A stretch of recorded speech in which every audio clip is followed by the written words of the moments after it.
FGA Tamil சேனலை subscribe பண்ணுங்க, பக்கத்தில் இருக்கிற பெல் பட்டன் அமுத்துங்க. கிறிஸ்தவர்கள் வேடிக்கை பொருளாக்கப்பட்டார்கள். காட்டு விலங்கு தோலினால் மூடப்பட்டு வேட்டை நாய்களிடம் வீசப்பட்டார்கள். துடிக்க துடிக்க உயிருடன் சிலுவையில் அறையப்பட்டார்கள். கம்பங்களில் கட்டி வைத்து கொளுத்தப்பட்டார்கள். திறந்தவெளி அரங்கத்தில் காட்டு விலங்குகளிடம் தூக்கி வீசப்பட்டார்கள். ஏன் இந்த வெறியாட்டம்? அரசுக்கு விரோதமாய் எழும்பவும் இல்லை, கலவரங்களை தூண்டவும் இல்லை, ஆட்சியாளர்களுக்கு விரோதமாய் கூட்டம் கூடவும் இல்லை, எந்த இடத்திலும் போராடவும் இல்லை. மனித வாழ்க்கையை மதிப்புள்ளதாய் எண்ணி மனிதநேயமிக்கவராய் வாழ்ந்த கிறிஸ்தவர்களுக்கு எதிராக ஏன் இந்த கோர தாண்டவம்? ரோமர்களுக்கு முன்பே யூதர்கள் கிறிஸ்தவர்களை துன்புறுத்தினார்கள். ஸ்தேவான் கல்லறியப்பட்டார். சவுல் வீடுகள் தோறும் நுழைந்து சபையை பாழாக்கி கொண்டிருந்தார். அதே வேளையில் பாலஸ்தீனத்திற்கு வெளியே ரோம பேரரசில்தான் அதிகமான கிறிஸ்தவர்கள் ஈவிரக்கமின்றி சித்திரவதை செய்யப்பட்டு படுகொலை செய்யப்பட்டார்கள். கிபி 30ஆம் ஆண்டு முதல் கிபி 311ஆம் ஆண்டு வரை ரோம சாம்ராஜ்யத்தை 54 ரோம பேரரசர்கள் ஆட்சி செய்த காலகட்டத்தில் கிறிஸ்தவர்கள் 10 முறை கொடுமையான பாடுகளை அனுபவித்தார்கள் என்று ஜான் ஃபாக்ஸ் என்பவர் தன்னுடைய இரத்த சாட்சிகளின் வரலாறு என்னும் புத்தகத்தில் குறிப்பிட்டுள்ளார். 249 ஆண்டுகால ரோம சாம்ராஜ்ய வரலாற்றில் 129 ஆண்டுகள் கிறிஸ்தவர்கள் மிகவும் கொடூரமாக துன்புறுத்தப்பட்டார்கள்.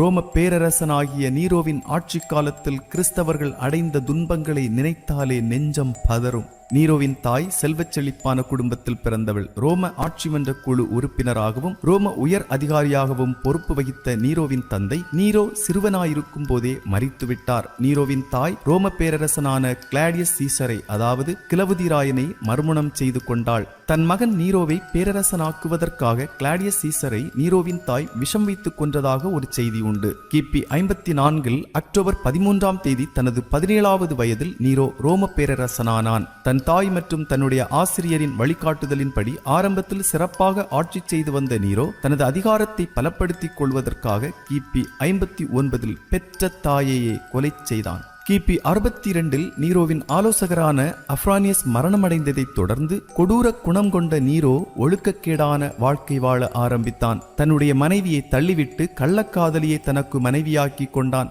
அவளையும் காலால் எட்டி உதைத்து கொன்றான். அவனுடைய தத்தெடுக்கப்பட்ட சகோதரியை திருமணம் செய்ய முயற்சிக்க அவள் மறுப்பு தெரிவித்ததால் அவளையும் கொன்று போட்டான். மெசாலினா என்பவளை அடைவதற்காக அவளது கணவனையே கொலை செய்தான். பின்பு திருமணம் செய்யாமலேயே அவளுடன் வாழ்ந்து வந்தான். இப்படி எல்லாவித ஒழுக்கக்கேடுகளிலும் சுகபோகங்களிலும் மூழ்கியிருந்தான் நீரோ. நீரோவின் ஆட்சியின் முற்பகுதியில் அவன் கிறிஸ்தவர்களுக்கு தீங்கிழைத்ததாக சொல்லப்படவில்லை. அவனது ஆட்சியின் பிற்பகுதியில் தான் கிறிஸ்தவர்களுக்கு எதிராக மூர்க்கமாக செயல்பட்டான். கிபி 64 ரோமாபுரியில் ஏற்பட்ட பெரிய தீ விபத்தில் நகரத்தின் 14 குடியிருப்புகளில் 10 குடியிருப்புகள் முற்றிலும் எரிந்து நாசமானது. தொடர்ந்து ஒரு வார காலமாக தீப்பற்றி எரிந்ததால் 70% மேலாக அழிந்து போனது.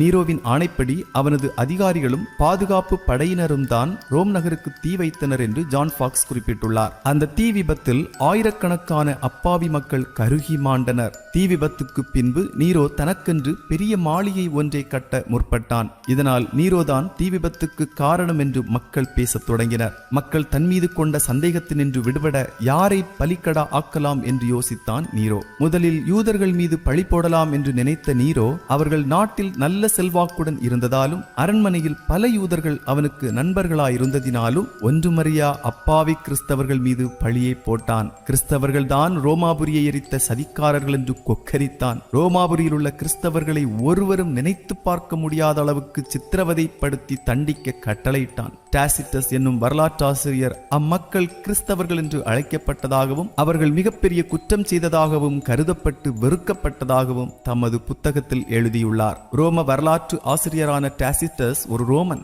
அவர் கிறிஸ்தவரும் அல்ல, கிறிஸ்தவர்களின் நண்பரும் அல்ல.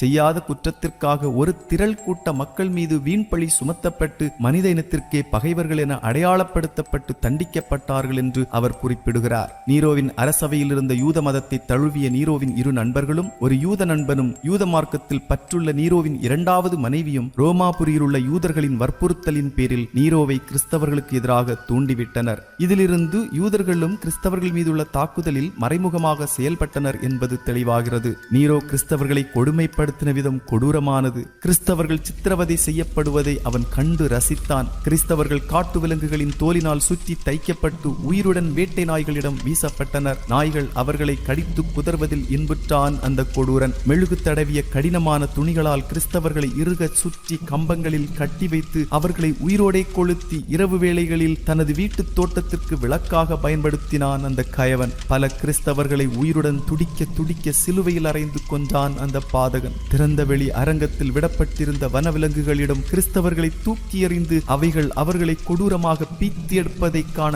50,000க்கும் மேற்பட்ட பார்வையாளர்களை கூடி வரச் செய்தான் அந்த கல் நெஞ்சன். கிறிஸ்தவர்கள் சித்திரவதை செய்யப்பட்டு கொல்லப்படுவதை ஒரு பொழுதுபோக்காகவே எண்ணி மகிழ்ந்தான் அந்த தீயவன். தீ விபத்தை பற்றி ஒன்றுமறியா கிறிஸ்தவர்களை தன்னுடைய சுயநலனுக்காக நீரோ சித்திரவதை செய்ததை ரோம வரலாற்று ஆசிரியர்கள் தங்கள் புத்தகத்தில் எழுதியுள்ளனர். கிறிஸ்தவர்கள் நீரோதான் அந்தி கிறிஸ்து என்று எண்ணும் அளவிற்கு அவன் செய்த கொடுமைகள் தலைவிரித்தாடியது. அப்போஸ்தலனாகிய பேதுருவும் பவுலும் கூட இந்த நீரோவினால் தான் கொல்லப்பட்டார்கள். பவுல் ரோம குடியுரிமை பெற்றிருந்தபடியால் சிலுவையில் அறையப்படாமல் ஆஸ்டசியன் வீதியில் வைத்து தலை துண்டிக்கப்பட்டு கொல்லப்பட்டார். பேதுரு தன்னை சிலுவையில் அறைந்து கொள்ள வந்தவர்களிடம், என் ஆண்டவராகிய இயேசு கிறிஸ்துவை போல அறையப்படுவதற்கு தான் தகுதியற்றவன் என்றும், எனவே தன்னை சிலுவையில் தலைகீழாக அறைந்து கொல்ல வேண்டும் என்றும் வேண்டிக் கொண்டதற்கிணங்க அவர் சிலுவையில் தலைகீழாக அறைந்து கொல்லப்பட்டார். கிபி 66 எருசலேமில் யூதர்களால் உண்டான கலகத்தை அடக்க நீரோ தனது படைகளை அனுப்பினான். எருசலேமின் வடக்கு சுவரை தகர்த்து கொண்டு முன்னேறிய படை யூதர்களின் கடுமையான எதிர்ப்பை சந்தித்த நிலையில் பின்வாங்கி சென்றது. இதனால் கோபமடைந்த நீரோ வலிமை வாய்ந்த பெரும்படையை பாலஸ்தீனத்தின் வடக்கு பகுதிக்கு அனுப்பினான். அந்த படை பாலஸ்தீனத்தின் வடக்கில் அமைந்துள்ள பெத்சாய்தா, கப்பர்நகும் மற்றும் கலிலேயா ஆகிய பட்டணங்களை அழித்துக் கொண்டு தெற்கே எருசலேமை நோக்கி முன்னேறி கொண்டிருந்த வேளையில் கிபி 68 கொடூரன் நீரோ மரணமடைந்தான். கொடுங்கோலன் நீரோவின் முடிவும் கசப்பானது. 14 ஆண்டுகள் ஆட்சியில் இருந்த நீரோவை ரோம ஆட்சி மன்றம் பொதுமக்களின் எதிரி என வெளிப்படையாக அறிவித்ததோடு அவனை தற்கொலை செய்யவும் வற்புறுத்தியது. கிபி 68ஆம் ஆண்டு ஜூன் மாதம் 6ஆம் நாள் தன்னுடைய 30வது வயதில் நீரோ கத்தியால் தன் கழுத்தை தானே அறுத்து தற்கொலை செய்து கொண்டான். நீரோவின் மரணத்திற்கு பின்பு கிறிஸ்தவர்கள் ஏறக்குறைய 10 ஆண்டுகள் சமாதானமாய் வாழ்ந்தனர். நீரோ கிறிஸ்தவர்களை துன்புறுத்தினதின் விளைவாக கிறிஸ்தவர்களை குறித்த விவரங்கள், குறிப்பாக அவர்களுடைய நற்பண்புகள் ரோம பேரரசு முழுவதும் பரவியதோடு கிறிஸ்தவம் என்பது ஒரு தனி மார்க்கம் என்பதும் வெளி உலகுக்கு தெரிய வந்தது. கிறிஸ்தவர்களின் உபத்திரவம் இன்னும் முடியவில்லை. அது ஒரு தொடர்கதை. ஒருவன் கிறிஸ்தவனாயிருப்பதினால் பாடுபட்டால் வெட்கப்படாமல் இருந்து அதிநிமித்தம் தேவனை மகிமைப்படுத்த கடவன். God bless you all.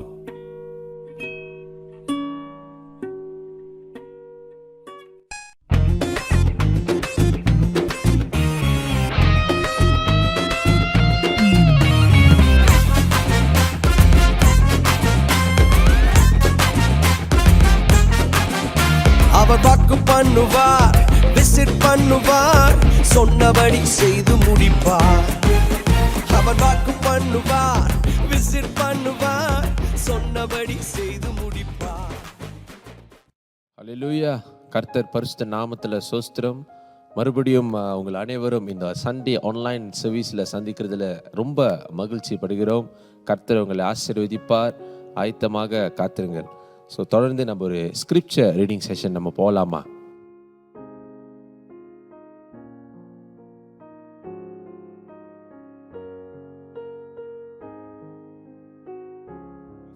Pavul ரோமாபுரியருக்கு எழுதின நிருபம் 8வது அதிகாரம். ஆகையால் நமக்கு தெரிந்திருக்கிறபடி இதுவரைக்கும் சர்வ சிருஷ்டியும் ஏகமாய் தவித்து பிரசவ வேதனைப்படுகிறது.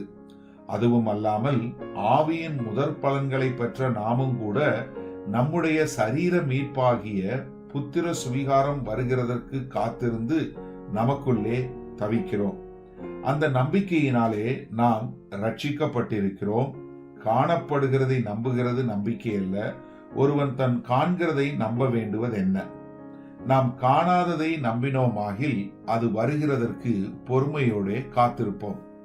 அந்தப்படியே ஆவியானவரும் நமது பலவீனங்களில் நமக்கு உதவி செய்கிறார். நாம் ஏற்றபடி வேண்டிக் கொள்ள வேண்டியது என்னதென்று அறியாமல் இருக்கிறபடியால் ஆவியானவர் தாமே வாக்கு கடங்காத பெருமூச்சுகளோடு நமக்காக வேண்டுதல் செய்கிறார். ஆவியானவர் தேவனுடைய சித்தத்தின்படியே பரிசுத்தவான்களுக்காக வேண்டுதல் செய்கிறபடியால் இருதயங்களை ஆராய்ந்து பார்க்கிறவர் ஆவியின் சிந்தை இன்னதென்று அறிவார். அன்றியும் அவருடைய தீர்மானத்தின்படி அழைக்கப்பட்டவர்களாய் தேவனிடத்தில் அன்பு கூறுகிறவர்களுக்கு சகலமும் நன்மைக்கு ஏதுவாக நடக்கிறதென்று அறிந்திருக்கிறோம். தம்முடைய குமாரன் அநேக சகோதரருக்குள்ளே முதற் பேரானவராய் இருக்கும் பொருட்டு தேவன் எவர்களை முன்னறிந்தாரோ அவர்களை தமது குமாரனுடைய சாயலுக்கு ஒப்பாயிருப்பதற்கு முன்குறித்திருக்கிறார். எவர்களை முன்குறித்தாரோ அவர்களை அழைத்தும் இருக்கிறார். எவர்களை அழைத்தாரோ அவர்களை நீதிமான்களாக்கியும் இருக்கிறார். எவர்களை நீதிமான்களாக்கினாரோ அவர்களை மகிமைப்படுத்தியும் இருக்கிறார். இவைகளை குறித்து நாம் என்ன சொல்லுவோம்? தேவன் நம்முடைய பட்சத்தில் இருந்தால் நமக்கு விரோதமாய் இருப்பவன் யார்? தம்முடைய சொந்த குமாரன் என்றும் பாராமல் நம்மெல்லோருக்காகவும் அவரை ஒப்புக் கொடுத்தவர் அவரோடே கூட மற்ற எல்லாவற்றையும் நமக்கு அருளாதிருப்பதெப்படி? தேவன் தெரிந்து கொண்டவர்கள் மேல் குற்றம் சாட்டுகிறவன் யார்? தேவனே அவர்களை நீதிமான்களாக்குகிறவர். ஆக்கினைக்குள்ளாக தீர்க்கிறவன் யார்? கிறிஸ்துவே மரித்தவர், அவரே எழுந்தும் இருக்கிறார், அவரே தேவனுடைய வலது பாரிசத்திலும் இருக்கிறவர். நமக்காக வேண்டுதல் செய்கிறவரும் அவரே. உமது நிமித்தம் எந்நேரமும் கொல்லப்படுகிறோம், அடிக்கப்படும் ஆடுகளைப் போல எண்ணப்படுகிறோம் என்று எழுதியிருக்கிறபடி நேரிட்டாலும் கிறிஸ்துவின் அன்பை விட்டு நம்மை பிரிப்பவன் யார்? உபத்திரவமோ, வியாகுலமோ, துன்பமோ, பசியோ, நிர்வாணமோ, நாசமோசமோ, பட்டயமோ, இவை எல்லாவற்றிலேயும் நாம் நம்மில் அன்பு கூறுகிறவராலே முற்றும் ஜெயங்கொள்ளுகிறவர்களாய் இருக்கிறோமே. மரணமானாலும் ஜீவனானாலும் தேவதூதர்களானாலும் அதிகாரங்களானாலும் வல்லமைகளானாலும் நிகழ்காரியங்களானாலும் வருங்காரியங்களானாலும் உயர்வானாலும் தாழ்வானாலும் வேறெந்த சிருஷ்டியானாலும் நம்முடைய கர்த்தராகிய கிறிஸ்து இயேசுவில் உள்ள தேவனுடைய அன்பை விட்டு நம்மை பிரிக்க மாட்டாதென்று நிச்சயித்திருக்கிறேன். ஹல்லேலூயா. ஓகே, நெக்ஸ்ட் வந்து நம்ம ஒரு முக்கியமான கட்டத்துக்கு நம்ம போயிருக்கோம். அதாவது என்ன கட்டம்னா, நம்ம ஒரு வர்ஷிப் கட்டத்துக்கு போயிருக்கோம். ஸோ அந்த வர்ஷிப் கட்டத்தில் இன்னைக்கு வித்தியாசமாக எஃப்ஜி ஸ்லாயாங்கிலேருந்து நமக்கு வந்து அந்த குழு நம்ம வர்ஷிப்பை லீட் பண்ணுறதுக்கு இன்றைக்கி வந்திருக்காங்க. நம்ம இருக்கிற இடத்துல எந்திரித்து நின்று கர்த்தரை ஆராதிக்க நம்ம ஆயத்தப்படுத்தலாமா? ஹல்லேலூயா.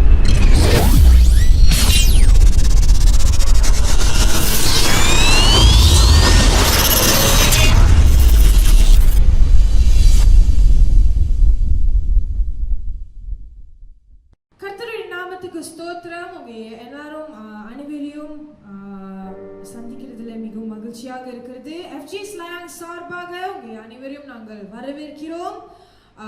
ஸோ நம்ம தேவனுடைய வார்த்தைக்கு போறதுக்கு முன்பாக ஆராதனை மூலியமாக நம்மளுடைய இருதயத்தை ஆயத்தப்படுத்துவோம். ஆமென். என்னோட சேர்ந்து சில பாடல்களை படித்து கர்த்தரை ஆராதிப்போம். கர்த்தருக்கு அந்த தகுந்த ஆராதனை அவருக்கு செலுத்துவோம். ஆமென். உங்க வீட்டில் வந்து வேற நபர்கள் இருந்தால் கைகளை குடித்து இயேசுவின் நாமத்திலே வரவேற்போமாக. ஆமென்.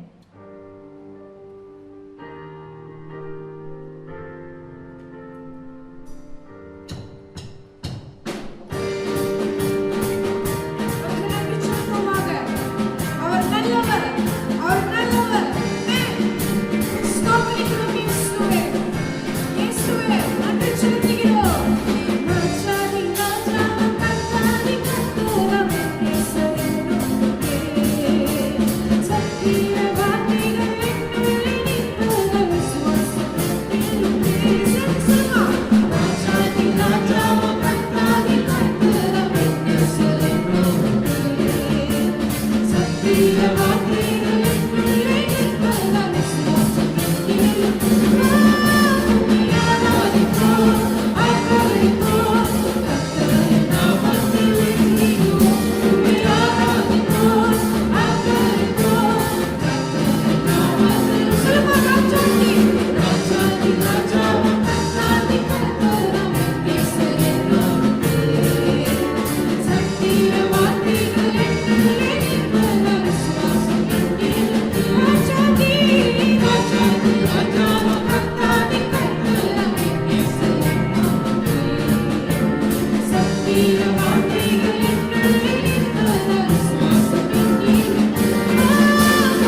Amen. கர்த்தர் நல்லவராக இருக்கிறார், வல்லவராக இருக்கிறார். ஆராதனைக்கு இருதயத்தை ஆயத்தப்படுத்துவோம். அவர் நல்லவர், அவர் வல்லவர், அவர் தேற்றுகிற தேவனாக இருக்கிறார். ஓமை ஸ்தோத்திரிக்கிறோம் பிதாவே, உமக்கே நாங்கள் ஆராதனை செலுத்துகிறோம் பிதாவே. We thank you, we praise you, Lord Jesus. Oh, நன்றி தேவனே,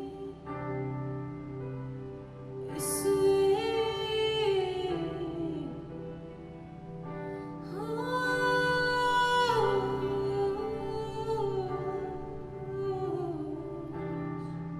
நன்றி. ஆராதனை, ஆராதனை.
எங்களுக்கு சுகம் தருகிற தேவனாக இருக்கிற கர்த்தாவே,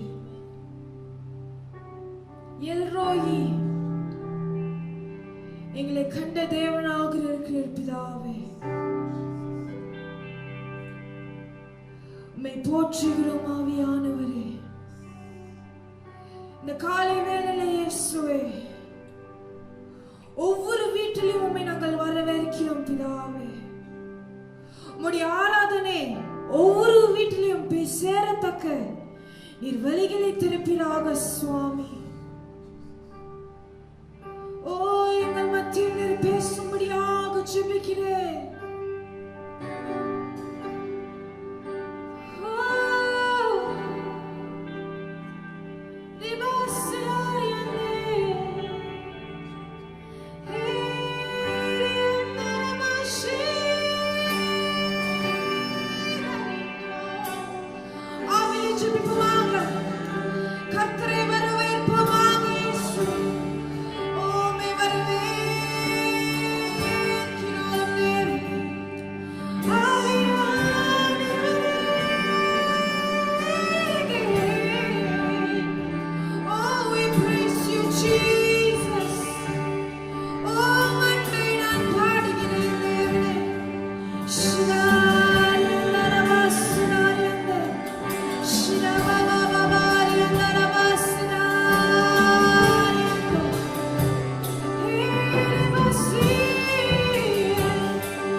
உயர்த்துகிறோம் கர்த்தாவே. உம் நாமத்தை நாங்கள் வாழ்த்துகிறோம் இயேசுவே. உம் அன்பே என்றென்றும் கர்த்தாவே நாங்கள் நினைத்து பார்த்து கர்த்தாவே உமக்கு நாங்கள் ஆராதனை செலுத்துகிறோம். உம்முடைய சிலுவை அன்புக்காக நாங்கள் நன்றி செலுத்துகிறோம் தகப்பனே. உம்முடைய கிருபைக்காக நாங்கள் நன்றி செலுத்துகிறோம் இயேசுவே. ஓ நன்றி இயேசுவே. உம் அன்பே என்றென்றும் நான் பாடுவேன். உம் அன்பே என்றென்றும் நான் பாடுவேன். உம் அன்பே என்றென்றும் நான் பாடுவேன். உம் அன்பே என்றென்றும் நான் பாடுவேன். கரங்களை உயர்த்தி சொல்லுமா. உம் அன்பே என்றென்றும் நான் பாடுவேன். Jesus.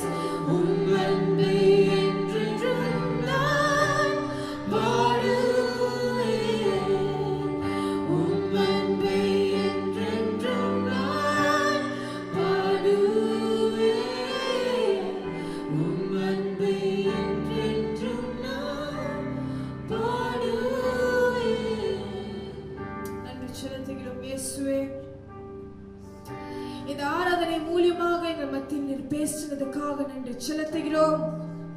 எங்கள் மத்தியில் நீர் இடைப்படுத்துக்காக உமக்கு நன்றி செலுத்துகிறோம். ஆவியானவரே அப்பா, தொடர்ந்து உங்களுடைய வார்த்தை புறப்பட்டு வரும் பொழுது சுவாமி கல்லான இதயத்தை நீர் ஒடிக்கும்படியாக ஜெபிக்கிறேன். உங்களுடைய வார்த்தை எங்கள் மத்தியில் பேசட்டும் சுவாமி. எங்களுடைய போதகர் மூலியமாக கர்த்தாவே நீர் வெளிப்படுவீராக கர்த்தாவே. உம் நாமத்துக்காக நாங்கள் நன்றி செலுத்துகிறோம். உம் தயவுக்காக நாங்கள் நன்றி செலுத்துகிறோம் சுவாமி. அப்பா தேவனே, உம்முடைய அன்புக்காக நாங்கள் நன்றி செலுத்துகிறோம். இவைகள் எல்லாம் இயேசுவின் நாமத்திலே ஜெபம் செய்கிறேன் என் ஜீவனுள்ள நல்ல பிதாவே. Amen, amen, amen. Hallelujah. God bless. ரொம்ப அருமையாக இருந்துச்சு worship செஷன். கண்டிப்பாக ஆண்டவரோட பிரசன்னத்தை நீங்கள் உணர்ந்திருப்பீங்கன்னு நம்புகிறேன். ஹல்லேலூயா. தொடர்ந்து அந்த நிற்கிற வேலையில் நம்ம கண்களை மூடி நம்ம படைத்தவரை நோக்கி பார்த்து நம்ம தேசத்துக்காகவும் நம்ம சபைக்காகவும் குடும்பத்துக்காகவும் நம்ம ஜெபிக்கலாமா? ஹல்லேலூயா. சீகா ராபா பாபா சீடாடி டாராமா ஹூகா லாலா பாராபா சிக்கேரே. ஆண்டவரே, உங்களுக்கு நன்றி செலுத்துகிறோம். இந்த காலை வேளையில் உங்களுக்கு நன்றி செலுத்துகிறோம். நீர் எங்களோட இருந்ததுக்காக நன்றி செலுத்துகிறோம். அப்பா, நீர் எங்களோட பேச போகிறதுக்காக நன்றி செலுத்துகிறோம். அப்பா, இந்த நேரத்தில் அன்றே மலேசியா தேசத்துக்காக நான் வருகிறேன். அப்பா, மலேசியா தேசத்தை நீர் ஆசீர்வதிக்க வேண்டும் ஆண்டவரே. இந்த COVID-19 பெண்டமிக்கில் அன்றே நீர் இந்த தேசத்தை நீர் ஒரு சுகத்தை கொடுத்ததுக்காக நன்றி செலுத்துகிறோம். ஒரு விடுதலை கொடுத்ததுக்காக நன்றி செலுத்துகிறோம். ரிகவரிங் பண்ணுற இந்த ஸ்டேஜில் தொடர்ந்து பழைய மாதிரி எல்லாமே நடக்குவதுக்கு இந்த தேசத்தை நீர் ஆசீர்வதிக்க வேண்டும். உங்களுடைய கிருபையை கேட்குறோம் அப்பா. ஒவ்வொரு தலைவர்களும் ஞானமாக முடிவு எடுக்கிறதுக்கு ஒரு கேர்ஃபுல்லான டிசிஷன் தேசத்தில் எடுக்கிறதுக்கு நம்முடைய தயவை கேட்குறோம். அவங்களோட செல்ஃப் இன்டென்ஷன், செல்ஃப் எஜெண்டா ஆண்டவரே படி ஆண்டவரே யோசிக்காதபடி ஆண்டவரே தேசத்துக்காக நல்ல காரியம் நடக்கணும் யோசிக்குது ஆண்டவரே ஒரு ஜெனுவின் தலைவர்களை ஆண்டவரே நீர் நியமிக்குவதுக்கு ஆண்டவரே நாங்கள் கேட்கிறோம். அப்பா இந்த தேசத்தை நீர் ஆசீர்வதியும். தொடர்ந்து ஆண்டவரே இருக்கிற ஒவ்வொரு சபைகளை நீர் ஆசீர்வதியும். அப்பா இன்னும் ஆண்டவரே உமக்காக இந்த காலத்தில் ஆண்டவரே இந்த பேண்டமிக் முடிஞ்ச இந்த காலத்தில் ஆண்டவரே உமக்காக பெரிய காரியங்கள் செய்வதுக்கு ஆண்டவரே அந்த அந்த எந்தியோக் விஷன் ஆண்டவரே அந்த அந்த அந்த அந்த அக்கினியை ஆண்டவரே நீர் நெருக்கி ஆண்டவரே உம்முக்காக வல்லமையாக எழும்புவதுக்கு ஆண்டவரே சபைகளும் ஆண்டவரே வாலிபர்களையும் நீர் வழி நடத்தும். அதுக்காக நன்றி செலுத்துகிறோம். அப்பா தொடர்ந்து ஆண்டவரே நாங்கள் குடும்பத்துக்காக வருகிறோம். ஒவ்வொரு குடும்பத்தையும் நீர் ஆசீர்வதிக்க வேண்டும் ஆண்டவரே. அப்பா நீர் ஆண்டவரே தேவைகளை சந்திக்கிற தேவனாக இருக்கிறீர். அப்பா ஒவ்வொரு ஃபைனான்ஷியல் நீட்ஸ் ஆண்டவரே, ஒவ்வொரு டெய்லி நீட்ஸ் ஆண்டவரே, ஒவ்வொரு ஆண்டவரே பீஸ் ஆண்டவரே ஃபேமிலியில் ஆண்டவரே நீர் கொடுக்கபடியாக ஆண்டவரே எங்களை நாங்கள் ஜெபிக்கிறோம். இன்னும் ஆண்டவரே உங்களுடைய வாக்கு தத்தத்தை ஆண்டவரே நம்பி வாழ வருவதுக்கு ஆண்டவரே ஒரு ஃபுல் உங்களை டிபெண்டனாக இருக்கிறதுக்கு ஆண்டவரே ஒரு குடும்பத்தார் ஆண்டவரே ஒவ்வொரு குடும்பத்தை ஆண்டவரே கருத்துக்கள் ஒப்பு கொடுக்கிறோம். For you are the head of the family as how you are head of the church. ஆண்டவரே நீங்களே ஆண்டவரே ஒவ்வொரு குடும்பத்து தலைவராக நீர் குடும்பத்து தலைவராக இருந்த ஆண்டவரே ஒவ்வொரு முடிவுகளும் ஒவ்வொரு காரியங்களையும் ஆண்டவரே செய்து முடிக்குவதுக்கு ஆண்டவரே நாங்கள் கேட்கிறோம் ஆண்டவரே நீர் எங்களை நேசிக்கிற தேவனாக இருக்கிறீர். அதுக்காக நன்றி செலுத்துகிறேன். இயேசு நாமத்தில் ஜெபிக்கிறேன் தூய நாள் தகப்பனே. ஆமென் ஆமென் ஆமென்.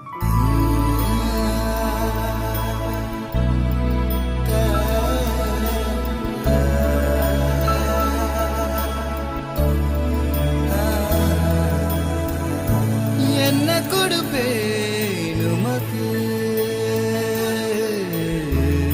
வேற என்ன கொடுப்பேன் உமக்கு, சகலமும் படைத்தவர்க்கு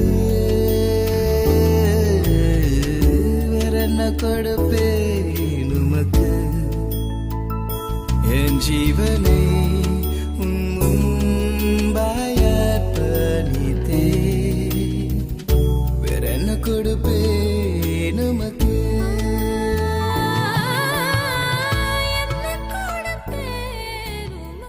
ஹல்லேலூயா. ஸோ அடுத்தது டைட்ஸ் அண்ட் ஆஃபரிங் கீழே போட்டிருக்கிற அந்த ஸ்க்ரீனில் நீங்கள் கண்டிப்பாக நீங்கள் பார்த்து உங்களுடைய காணிக்கலை நீங்கள் செலுத்தினா, இல்லாட்டி கூட நீங்கள் பாஸ்டர்மார்களுக்கு நீங்கள் கால் பண்ணி நீங்கள் அவங்க கூட நீங்கள் கொடுக்கலாம். ஸோ கண்டிப்பாக இந்த காரியம் நீங்கள் செஞ்சு வீடுங்கள். ஹல்லேலூயா. ஓகே, நற்கனி ஹோலி கம்யூனியன் நெக்ஸ்ட் வீக் கொடுக்கப்படும்.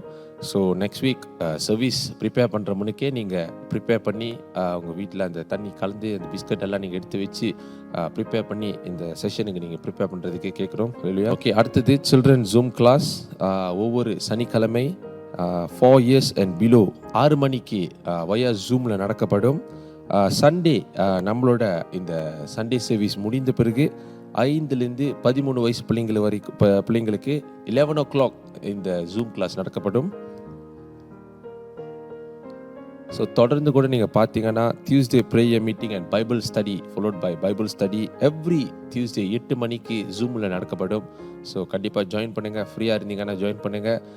சம்டைம்ஸ் நம்ம வெளியே இருப்போம், but you can turn on your microphone and camera mute பண்ணி நீங்கள் கேட்கலாம். ஹல்லேலூயா.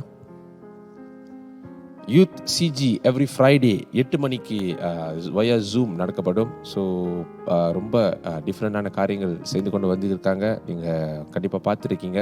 Every week special speaker, special prayer program, word of God வித்தியாசமாக செய்கிறாங்க. So encourage the youths in your house to actually join the CG youth CG.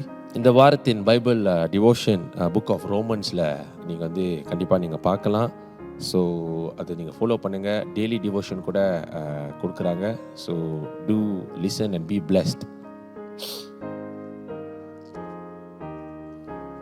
Hallelujah. So தொடர்ந்து நீங்கள் பார்த்தீங்கன்னா இது வாரம் இது பற்றி நம்ம எம்பசைஸ் பண்ணோன்னே FGA மேனேஜ்மெண்ட்டில் தலைமைத்துவத்திலேருந்து ஒரு இன்ஸ்ட்ரக்ஷன். அதாவது என்னன்னா, நம்மளோட FGA ரிவைவல் வர்ச்சுவல் கான்ஃபரன்ஸ் 2021 இந்த முடிக்கப்பட்ட இந்த கான்ஃபரன்ஸ் பாஸ்டர் பிலிப் முந்தஃபா ரொம்ப ஸ்பெசிஃபிக்காக பேசியிருந்தார். இது ஃபர்ஸ்ட் எவர் கான்ஃபரன்ஸ் ஆன்லைனில் நடந்த கான்ஃபரன்ஸ்.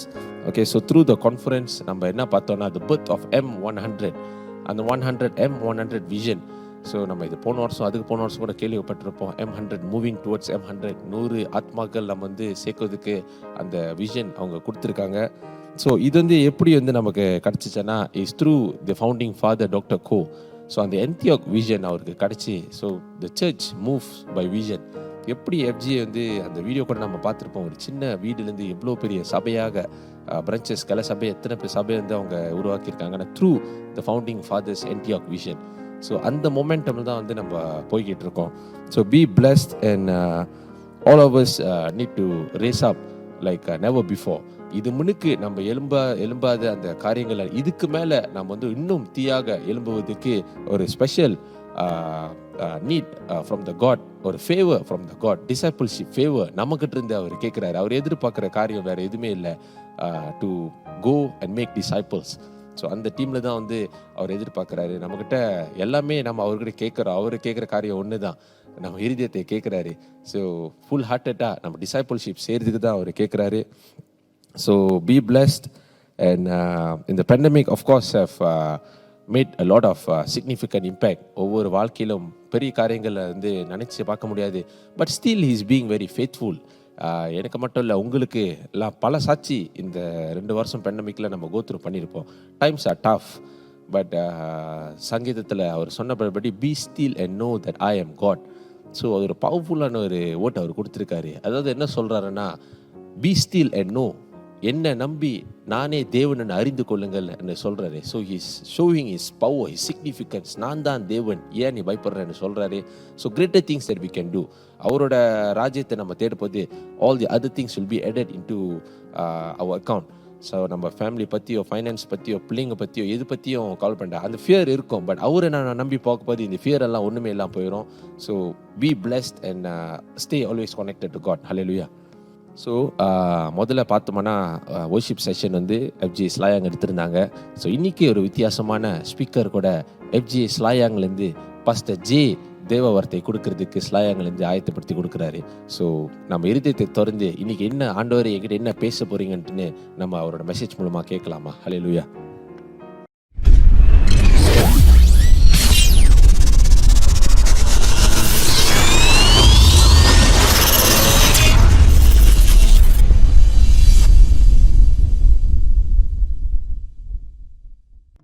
இந்த காலங்களிலே உங்களை சந்திப்பதிலே நான் மகிழ்ச்சி அடைகிறேன், சந்தோஷம் அடைகிறேன். இந்த வாய்ப்பை எனக்கு கொடுத்தமைக்காக சபை மூப்பர்களுக்கும் சபை தலைவர்களுக்கும் நன்றி சொல்ல நான் கடமைப்பட்டிருக்கிறேன். இந்த மாதம் முழுவதும் இந்த மாநாடுல பேசப்பட்ட பிரசங்கத்தை, ஆங்கிலத்தில பேசப்பட்ட பிரசங்கத்தை அது தமிழ் மொழியிலே பெற்று இந்த மாதம் முழுவதும் உங்க மத்தியிலே கொண்டு வந்து சேர்க்க நாம் கடமைப்பட்டிருக்கிறோம். ஆகையினால நம்ம எல்லாரும் ஒருமித்து இந்த பிரசங்கத்தை கேட்டு கர்த்தர் நமக்கு என்ன வெளிப்படுத்த வருகிறார், இக்காலத்திலே கர்த்தர் நமக்கு அவர் என்ன சொல்ல வருகிறார் என்று சொல்லி நாம் எல்லாரும் விதமாய் அறிந்து கொண்டு இணைந்து கொண்டு நாம் ஏற்றபடி செயல்படும்படியாக நான் தாழ்மையோடு விண்ணப்பம் பண்ணுகிறேன். கர்த்தருக்கு மகிமை உண்டாவதாக. எஸ்ஐயா 54வது அதிகாரம் 2வது வசனம் நமக்கு என்ன சொல்லுகிறது? உன் கூடாரத்தின் இடத்தை விசாலமாக்கு, உன் வாசஸ்தலங்களின் திரைகள் விரிவாகட்டும் என்று எஸ்ஐயா 54வது அதிகாரம் 2வது வசனம் நமக்கு விதமாய் சொல்லுகிறது. இஸ்ரவேல் ஜனங்களுக்கு உரைக்கப்பட்ட வார்த்தை, இதே வார்த்தை கர்த்தர் நமக்கு தீர்க்க தரிசனமாக அவர் உரைக்கிறார். பல வருடங்களுக்கு முன்பதாக FGA சபையில் இருக்கிற மூப்பர்களுக்கு உரைத்த இந்த தீர்க்க தரிசனமான வார்த்தை மீண்டும் நாம் இக்காலத்திலே நினைவு கூறும்படியாக கர்த்தர் இந்த வருடம் 2021 இதை தீர்க்க தரிசன வார்த்தையை கர்த்தர் நமக்கு விதமாய் அவர் உரைக்கிறார். கர்த்தருக்கு மகிமை உண்டாவதாக. அவருடைய ராஜ்யத்தை இந்த பூமியிலே கட்ட, விசாலமாக்க, விரிவாக்கதான் கர்த்தர் நம்மை தெரிந்து கொண்டிருக்கிறார். கர்த்தர் நம்மை அழைத்திருக்கிறார். நீங்களும் நானும் இந்த பூமியிலே இந்த நோக்கத்தோடு செயல்படும்படியாக அவருடைய ராஜ்யத்தை இந்த பூமியில கட்ட, விசாலமாக்க, விரிவாக்க, இந்த நோக்கத்தோடு, இந்த குறிக்கோளோடு நீங்களும் நானும் அவருடைய ராஜ்யத்தை கட்டதான் கர்த்தர் உங்களையும் என்னையும் அவர் தெரிந்து கொண்டிருக்கிறார். ஒரு ஆமென் சொல்லுமா? சரி, இந்த கால வேளையிலே பாஸ்டர் பிலிப் மோன்டோஃபா பிரசங்கம் பண்ணின 3வது பாகத்திலிருந்து சில முக்கியமான குறிப்புகளை எடுத்து உங்களுக்கு இந்த கால வேளையிலே நான் பிரசங்கம் பண்ண பிரயாசப்படுகிறேன். உங்களுக்கு முன்பாக வைக்க நான் பிரயாசப்படுகிறேன். யோசுவா 1வது அதிகாரம் 9வது வசனம் நமக்கு என்ன சொல்லுகிறது? நீங்கள் வாசிப்பீர்களானால், நான் உனக்கு கட்டளையிடவில்லையா?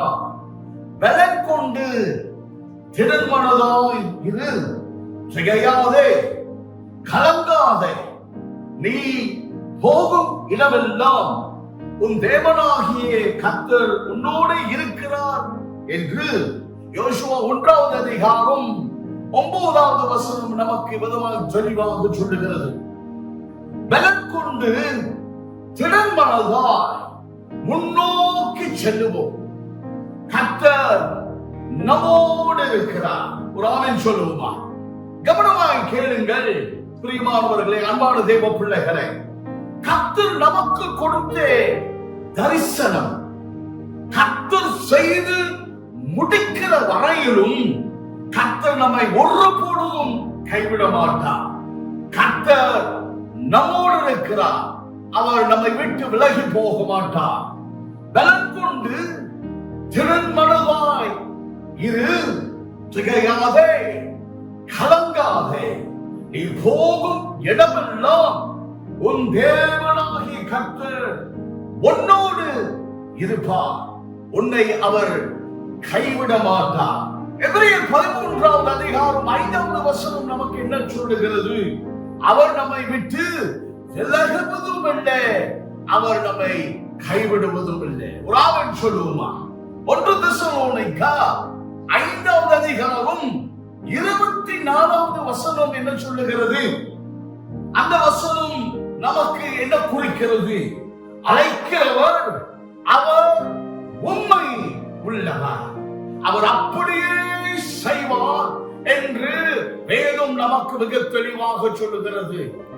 ஏசாயா 54வது அதிகாரம் 11வது வசனம் தொடங்கி 17வது வசனம் முடிய நாம் இந்த கால வேளையிலே வாசிக்க கேட்கலாம். சிறுமைப்பட்டவளே, பெருங்காற்றில் அடிபட்டவளே, தேற்றவாறற்றவளே, இதோ நான் உன் கல்லுகளை பிரகாசிக்கும்படி வைத்து நீல ரத்தினங்களை உன் அஸ்திபரமாக்கி உன் பலகணிகளை பளிங்கும் உன் வாசல்களை மாணிக்க கற்களும் உன் மதில்களை எல்லாம் உச்சிதமான கற்களும் ஆக்குவேன். உன் பிள்ளைகள் எல்லாரும் கர்த்தரால் போதிக்கப்பட்டிருப்பார்கள். உன் பிள்ளைகளுடைய சமாதானம் பெரிதா இருக்கும். நீதியினால் ஸ்திரப்பட்டிருப்பாய். கொடுமைக்கு தூரமாவாய். பயம் இல்லாதிருப்பாய். திகிலுக்கு தூரமாவாய். அது உன்னை அணுகுவதில்லை. இதோ உனக்கு விரோதமாய் கூட்டம் கூடினால் அது என்னாலே கூடுகிற கூட்டம் அல்ல. எவர்கள் உனக்கு விரோதமாய் கூடுகிறார்களோ அவர்கள் உன் பட்சத்தில் வருவார்கள். இதோ கரிநெருப்பை ஊதி தன் கிரியைக்கான ஆயுதத்தை உண்டு பண்ணுகிற கொல்லனையும் நான் சிருஷ்டித்தேன். கெடுத்து நிக்கிரமாக்குகிறவனையும் நான் சிருஷ்டித்தேன். உனக்கு விரோதமாய் உருவாக்கப்படும் எந்த ஆயுதமும் வாய்க்காதே போகும். உனக்கு விரோதமாய் நியாயத்தில் எழும்பும் எந்த நாவையும் நீ குற்றப்படுத்துவாய். இது கர்த்தருடைய ஊழியக்காரரின் சுதந்திரமும் என்னால் உண்டான அவர்களுடைய நீதியுமாய் இருக்கிறது என்று கர்த்தர் சொல்கிறார். ஆமென். ஒரு ஹல்லேலூயா சொல்லுமா? இந்த கால வேளையிலே என்னுடைய பிரசங்கத்தை இப்படி ஆரம்பிக்க நான் பிரயாசப்படுகிறேன். கவனிங்க, நீடிய பொறுமை ஆவியின் கனி. நீடிய பொறுமை விசுவாசத்திற்கு மூல பொருள் ஆகும். நீடிய பொறுமையோடு நீங்களும் நாமும் காத்திருக்க பொழுதுதான் கர்த்தர் நமக்கு கொடுத்த வாக்குத்தத்தங்களை நீங்களும் நானும் அதை பார்க்க முடியும். பொறுமையோடு, நீடிய பொறுமையோடு நீங்கள் காத்திருக்கும் போதுதான் கர்த்தருடைய தரிசனங்களை நீங்களும் நானும் பார்க்க முடியும். அன்பான தேவ பிள்ளைகளே, ஆபிரகாம் விசுவாசத்தின் தந்தை என்று வேதம் இவ்விதமாய் கூறுகிறது. விசுவாசத்தின் தந்தை கூட அவர் காத்திருந்தார். கர்த்தருடைய வாக்குத்தத்தங்கள் தன்னுடைய வாழ்க்கையில நிறைவேற விசுவாசத்தின் தந்தை ஆபிரகாம் கூட அவர் காத்திருந்தார். கவனமாய் கேளுங்கள் அன்பான தேவ பிள்ளைகளை. ஆபிரகாம் 100 வயது ஆன பிற்பாடுதான் கர்த்தருடைய விலையேற பெற்ற வாக்குத்தத்தத்தை அவர் பெற்றுக்கொண்டார். நான் உனக்கு ஒரு குமாரனை தருவேன் என்று ஒரு வாக்குத்தத்தம் கர்த்தரிடத்திலிருந்து ஆபிரகாமுக்கு புறப்பட்டு வந்தது. விசுவாசத்தின் தந்தைக்கு புறப்பட்டு வந்தது. ஆனால் அந்த விலையேற பெற்ற வாக்குத்தத்தம் நிறைவேற 100 வயது ஆன பிற்பாடுதான் ஆபிரகாம் அந்த வாக்குத்தத்தம் நிறைவேற அவன் பெற்றுக்கொண்டான். விசுவாசத்தின் தந்தை கூட வாக்குத்தத்தம் நிறைவேற அவர் நீடிய பொறுமையோடு காத்திருந்தார். ஒரு ஆமென் சொல்லுவோமா? அதே போல கர்த்தருடைய வாக்குத்தத்தங்கள், கர்த்தர் நமக்கு அநேக வாக்குத்தத்தங்களை கொடுத்திருக்கிறார். ஆனால் கர்த்தருடைய வாக்குத்தத்தங்கள் உங்கள் வாழ்க்கையிலே நிறைவேற வேண்டும் என்று நீங்கள் சொன்னால் நீங்கள் நீடிய பொறுமையோடு காத்திருக்க வேண்டும். கர்த்தர் அற்புதங்கள், அதிசயங்கள், அடையாளங்களை செய்கிற தேவனாக இருக்கிறார். அதை நம்ம மறுக்க முடியாது. ஒரு ஆமென் சொல்லுமா? ஆனால் அந்த அற்புதங்கள், அதிசயங்கள், அடையாளங்களை நீங்கள் காண வேண்டும் என்று சொன்னார், நீங்கள் பார்க்க வேண்டும் என்று நீங்கள் சொன்னால் நீடிய பொறுமையோடு நீங்கள் காத்திருக்க வேண்டும். ஒரு ஹல்லேலூயா சொல்லுமா? ஏசாயா 40வது அதிகாரம் 31வது வசனம் நமக்கு என்ன சொல்லுகிறது? கர்த்தருக்கு காத்திருக்கிறவர்களோ புதுபலன் அடைந்து கழுகுகளை போல் சட்டைகளை அடித்து எழும்புவார்கள். அவர்கள் ஓடினாலும் இளைப்படையார்கள், அவர்கள் நடந்தாலும் சோர்ந்து போகார்கள் என்று ஏசாயா 40வது அதிகாரம் 31வது வசனம் நமக்கு விதமாய் சொல்லுகிறது. கவனமாய் கேளுங்கள் அன்பான தேவ பிள்ளைகளே. கழுகுடைய மனப்பான்மையை உங்களுக்கு இந்த கால வேளையிலே நான் சொல்ல பிரயாசப்படுகிறேன். நீங்கள் பார்ப்பீர்கள், ஆனால் கழுகு தன்னுடைய பலத்தை இழந்து பலவீனமாய் அந்த கழுகு இருக்கும் போது அந்த கழுகு என்ன செய்யும்? ஒரு உயர்ந்த இடத்திற்கு அந்த கழுகு பறந்து போய் அந்த உயர்ந்த இடத்திலே நீடிய பொறுமையோடு, மறுபடியும் சொல்லுகிறேன், நீடிய பொறுமையோடு அந்த கழுகு காத்திருக்குமா? ஏன் அந்த கழுகு காத்திருக்கிறது? தன்னுடைய பலத்தை மீண்டுமாக பெற்றுக்கொள்ளதா? பலவீனமாக இருக்கிற அந்த கழுகு மீண்டுமாக பலத்தை பெற்றுக்கொள்ளதா? அந்த பலத்தை புதுப்பிக்கதான் அந்த கழுகு நீடிய பொறுமையோடு உயர்ந்த இடத்திலே அது காத்திருக்குமா? அதே போல உங்களுடைய பலவீனத்திலே நீங்கள் நீடிய பொறுமையோடு காத்திருக்கும் போதுதான் கர்த்தர் கர்த்தர் உங்களுடைய பலவீனங்களை நீக்கி அவருடைய பலத்தை உங்க வாழ்க்கையிலே அவர் புகட்டுகிறார். ஒரு ஆமென் சொல்லுவோமா?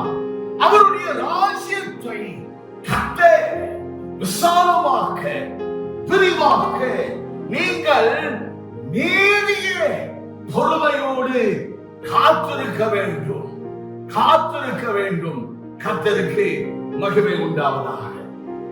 சரி, ஏசாயா 54வது அதிகாரம் 11வது வசனம். அந்த வசனம் நமக்கு என்ன சொல்லுகிறது? தயவு செய்து குறித்துக் கொள்ளுங்கள். சிறுமை பட்டவளை பெரும் காற்றில் அடிபட்டவளை. இது தயவு செய்து இந்த வார்த்தை குறித்துக் கொள்ளுங்கள். இந்த வசனம் யாரை குறித்து பேசப்படுகிறது? கர்த்தர் யாரை குறித்து பேசுகிறார்? சிறுமைப்பட்டவளே, பெரும் காற்றில் அடிபட்டவளே. கர்த்தர் இஸ்ரவேல் ஜனங்களை குறித்துதான் அவர் இவ்விதமாய் பேசுகிறார். இஸ்ரவேல் ஜனங்கள் உடைய நிலைமை எப்படி இருந்தது? சிறுமைப்பட்ட ஒரு நிலைமையிலே அவர்கள் வாழ்ந்து கொண்டிருந்தார்கள். பெரும் காற்று அடிபட்ட ஒரு நிலைமையிலே இஸ்ரவேல் ஜனங்கள் வாழ்ந்து கொண்டிருந்தார்கள். இந்த நிலைமையில்தான் இஸ்ரவேல் ஜனங்கள் இவ்விதமாய் வாழ்ந்து கொண்டிருந்தார்கள். இந்த வசனத்தை நாம் பார்க்கும் பொழுது ஒரு சிலர் இதை சூழ்நிலையிலே இருக்கிறார்கள், இருக்கக்கூடும். சிறுமைப்பட்டவர்களாய் இந்த சூழ்நிலையிலே நீங்கள் இருக்கலாம். பெரும் காற்று அடித்தவர்களாய் இந்த சூழ்நிலையிலே நீங்கள் இருக்கக்கூடும். பொருளாதார சூழ்நிலை உங்களுக்கு விரோதமாக எழுந்திருக்கலாம். உறவு சம்பந்தப்பட்டு காரியங்கள் உங்களுக்கு விரோதமாக எழுந்திருக்கலாம். அல்லது பலவிதமான பிரச்சனைகள் உங்களுக்கு விரோதமாக எழுந்திருக்கலாம். குறிப்பாக இந்த காலகட்டத்திலே அது எழுந்திருக்கலாம், இன்னும் அதிகமாய் எழுந்திருக்கலாம். பெரும் காற்று உங்க வாழ்க்கையிலே அடிக்கும் பொழுது, வீசும் போது பயம் இருக்கலாம், திகழ் இருக்கலாம். பிரியமானவர்களே, இந்த கால வேளையிலே நான் உங்களை உற்சாகப்படுத்துகிறேன். உங்கள் ஆவிக்கு ஒரு விழிப்புணர்வை கொண்டு வர உங்களை நான் உற்சாகப்படுத்த பிரயாசப்படுகிறேன். 2 கொரிந்தியர் 1வது அதிகாரம் 3வது வசனம் நமக்கு என்ன சொல்லுகிறது? நமது கர்த்தராகிய இயேசு கிறிஸ்துவின் பிதாவாகிய தேவனும் இரக்கங்களின் பிதாவும் சகல விதமான ஆறுதலின், தயவு செய்து இந்த வார்த்தை குறித்துக் கொள்ளுங்கள், ஆறுதலின் தேவனுமாய் இருக்கிறார் என்று அப்போஸ்தலர் பவுல் கொரிந்து சபைக்கு அவர் விதமாய் சொல்லுகிறார். கவனமாய் கேளுங்கள், உங்களை உற்சாகப்படுத்த இதை நான் சொல்லுகிறேன். சிறுமைப்பட்ட ஒரு நிலைமையிலே நீங்கள் இருக்கும் பொழுது, பெரும் காற்று உங்க வாழ்க்கையில் அடிக்கும் பொழுது, அந்த பெரும் காற்று உங்க வாழ்க்கையிலே வீசும் போது நீங்க எங்க இருக்கணும்? எங்கே இருக்க அவசியமாக இருக்கிறது? இயேசு கிறிஸ்துவுடைய சமூகத்திலே நீங்களும் நானும் இருக்கணும். இயேசு கிறிஸ்துவுடைய பிரசன்னத்திலே நீங்களும் நானும் நிலைத்திருக்கணும். ஒரு ஆமென், ஒரு ஹல்லேலூயா சொல்லுவோமா? இயேசுடைய சமூகத்திலே, கவனமாய் கேளுங்கள் அன்பான தேவ பிள்ளைகளே, இயேசுடைய சமூகத்திலே நீங்கள் நிலைத்திருக்கும் போதுதான், இயேசுடைய பிரசன்னத்திலே நீங்கள் ஆணித்தரமாக நிலைத்திருக்கும் பொழுதுதான் பலன் என்ன? உங்களுக்கு ஆறுதல். இயேசு கிறிஸ்து உங்களுக்கு ஆறுதல் தருவார்.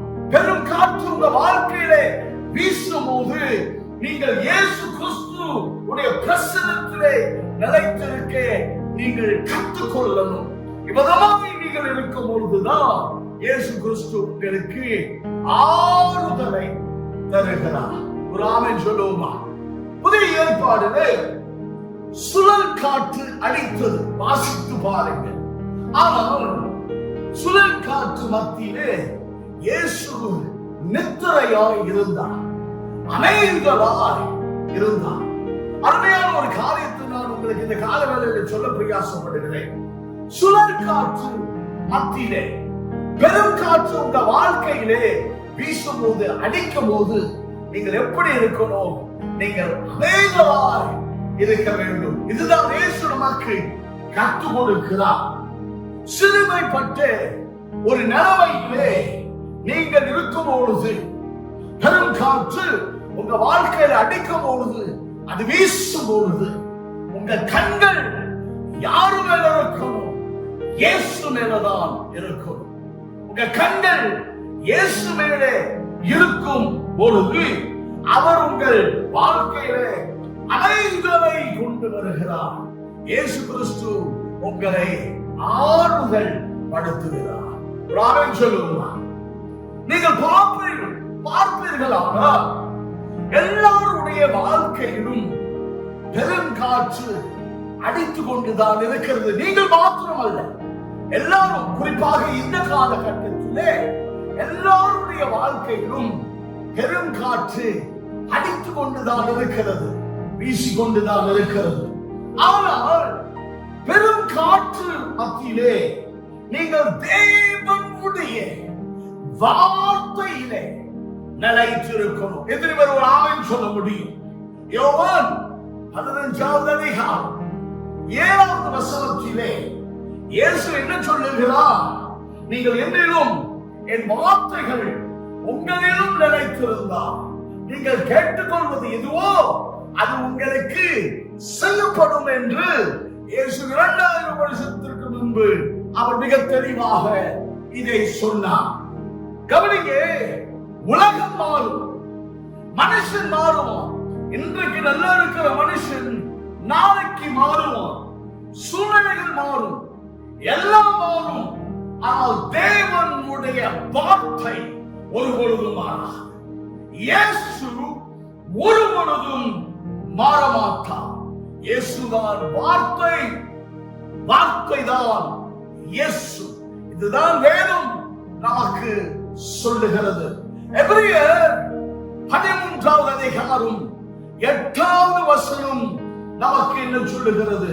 இயேசு கிறிஸ்து நேற்றும் இன்றும் என்றும் மாறாதவராய் இருக்கிறார் என்ற எபிரேயர் 13வது அதிகாரம் 8வது வசனம் நமக்கு விதமாய் சொல்லுகிறது. மறுபடியும் சொல்லுகிறேன், உலகம் மாறினாலும், மனுஷன் மாறினாலும், சூழ்நிலைகள் மாறினாலும், எல்லாம் மாறினாலும் இயேசு கிறிஸ்து ஒரு பொழுதும் அவர் மாற மாட்டார். அவர் இருக்கிறவரும் இருந்தவரும் வரப்போகிற தேவனுமாய் இருக்கிறார். மாறாத தேவனை தான் நீங்களும் நானும் சேவிக்கிறோம். எத்தனை பேர் ஒரு ஆமென் சொல்ல முடியும்? உலகத்தின் மேலே நீங்கள் நம்பிக்கை வைக்காதபடி, மனுஷன் மேலே நீங்கள் ஒரு பொழுதும் நம்பிக்கை வைக்காதபடி கர்த்தர் மேல் உங்கள் நம்பிக்கை வைகள். சங்கீதம் 34வது அதிகாரம் 8வது வசனம் நமக்கு என்ன சொல்லுகிறது? கர்த்தர் நல்லவர் என்பதை ருசித்து பாருங்கள். அவர் மேல் நம்பிக்கையோ இருக்கிற மனுஷன் பாக்கியவான்.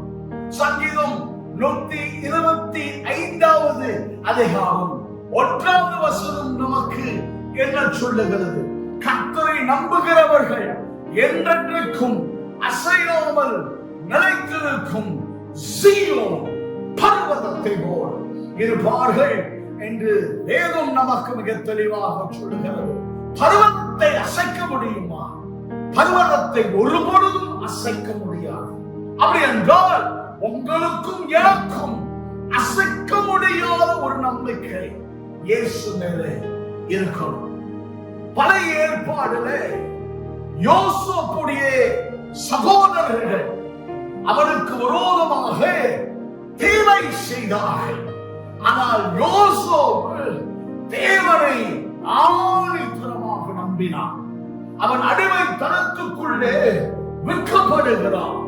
ஆனால் யோசேப்பு தேவனை ஆணித்தரமாக நம்பினான். போத்திபாருடைய மனைவி அபாண்டமான பணியை யோசேப்பு மேலே சுமத்தினார். ஆனால் யோசேப்பு தேவன் மேலே ஆணித்தரமான ஒரு நம்பிக்கை இருந்தது. யோசேப்பு சிறைச்சாலையிலே தள்ளப்பட்டான். உபத்திரவங்களுக்குள்ளே அவன் கடந்து போனான்.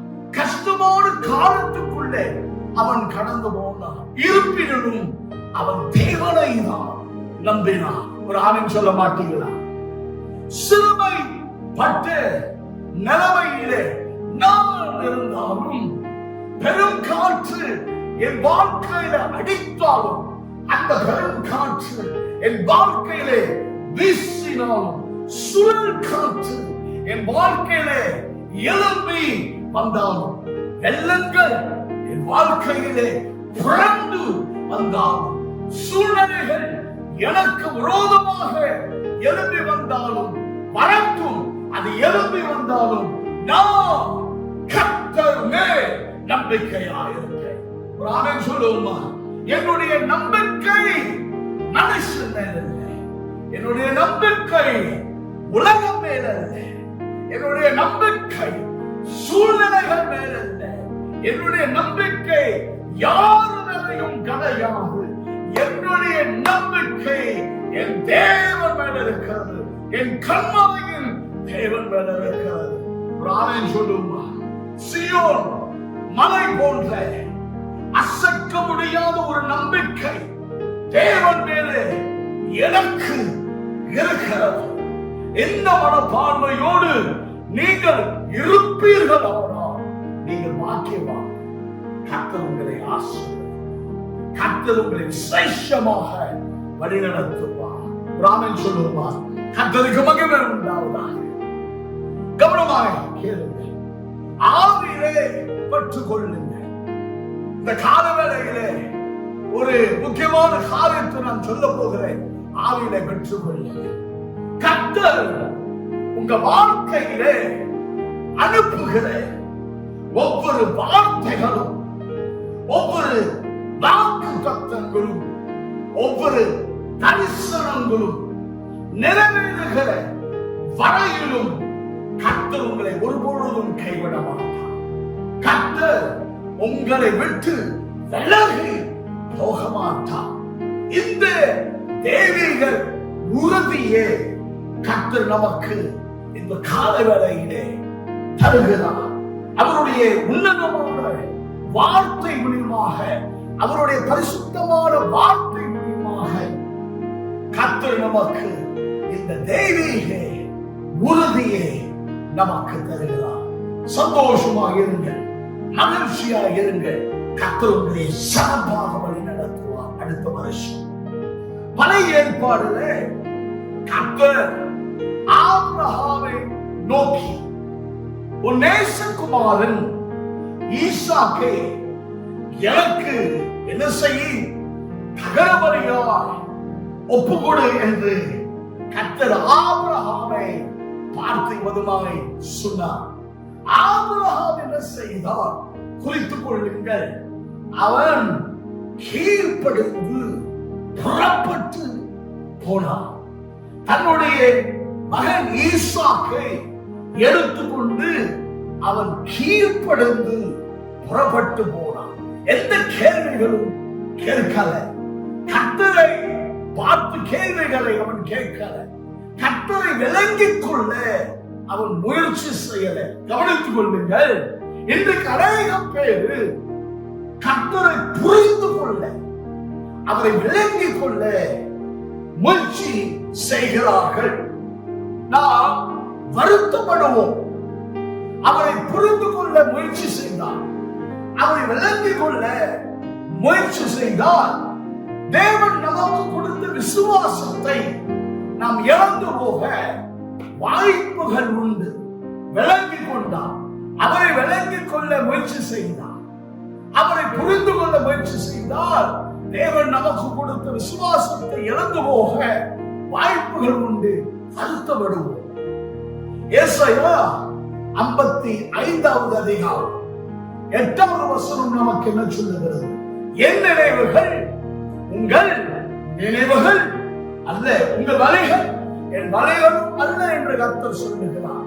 அவர் இயற்கைக்கு அப்பாற்பட்ட தேவன்.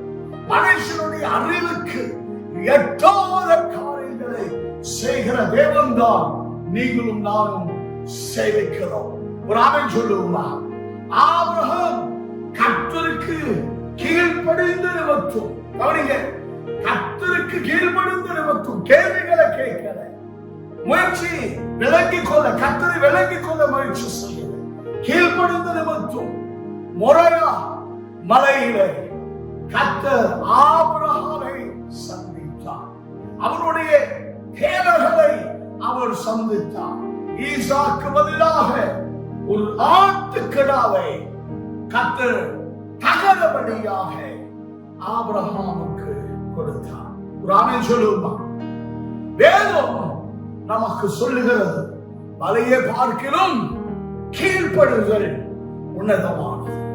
நீங்களும் நானும் கீழ்ப்படையும் பொழுது அவரை விளங்கி கொள்ள முயற்சி செய்யாதபடி, அவரை புரிந்து கொள்ள முயற்சி செய்யாதபடி நீங்களும் நானும் அவருக்கு கீழ்ப்படுத்து நடக்கும் பொழுது நம்முடைய தேவைகள் எல்லாம் கர்த்தர் சந்திக்கிறார். நம்முடைய தேவைகள் எல்லாவற்றையும் சந்தித்து நம்மை சிறப்பாக, சம்பூர்ணமாய், நேர்த்தியாய் அவர் வழி நடத்துவார். ஒரு ஆமென் சொல்லுவோமா? சங்கீதம் 46:10 அமர்ந்திருந்து அவரை தேவன் என்று அறிந்து கொள்ளுங்கள் என்று வேதம் நமக்கு அழகாக சொல்லுகிறது. யுத்தம் உங்களுடையதல்ல, யுத்தம் அவருடையது. ஒரு ஆமென் சொல்லுவோமா? அமர்ந்திருந்து அவரே தேவன் என்று நீங்கள் அறிந்து கொள்ளும் பொழுது கேள்விகளை கேட்காதபடி, அவரை விளங்கிக் கொள்ளாதபடி, அமர்ந்திருந்து அவரே தேவன் என்று நீங்கள் அறிந்து கொள்ளும் பொழுது அவர் என்ன செய்கிறார்? உங்கள் தேவைகளை சந்திக்கிறார். அவர் உங்களுக்காக சொல்லுகிறார். ஒரு ஆமென் சொல்லுவோமா? மத்தேயு 11வது அதிகாரம் 28வது வசனத்திலே இயேசு என்ன சொல்லுகிறார்? வருத்தப்பட்டு பாரத்தை சுமக்கிறவர்களே, நீங்கள் எல்லாரும் என் இடத்தில் வாருங்கள், நான் உங்களுக்கு இலை பாருங்கள் தருவேன் என்று இயேசு இவ்விதமாக சொல்லுகிறார். இந்த இடத்திலே ஒரு முக்கியமான காரியத்தை இந்த காலவேளையில அழுத்தி நான் சொல்ல பிரயாசப்படுகிறேன். ஆவியில பெற்றுக்கொள்ளுங்கள்.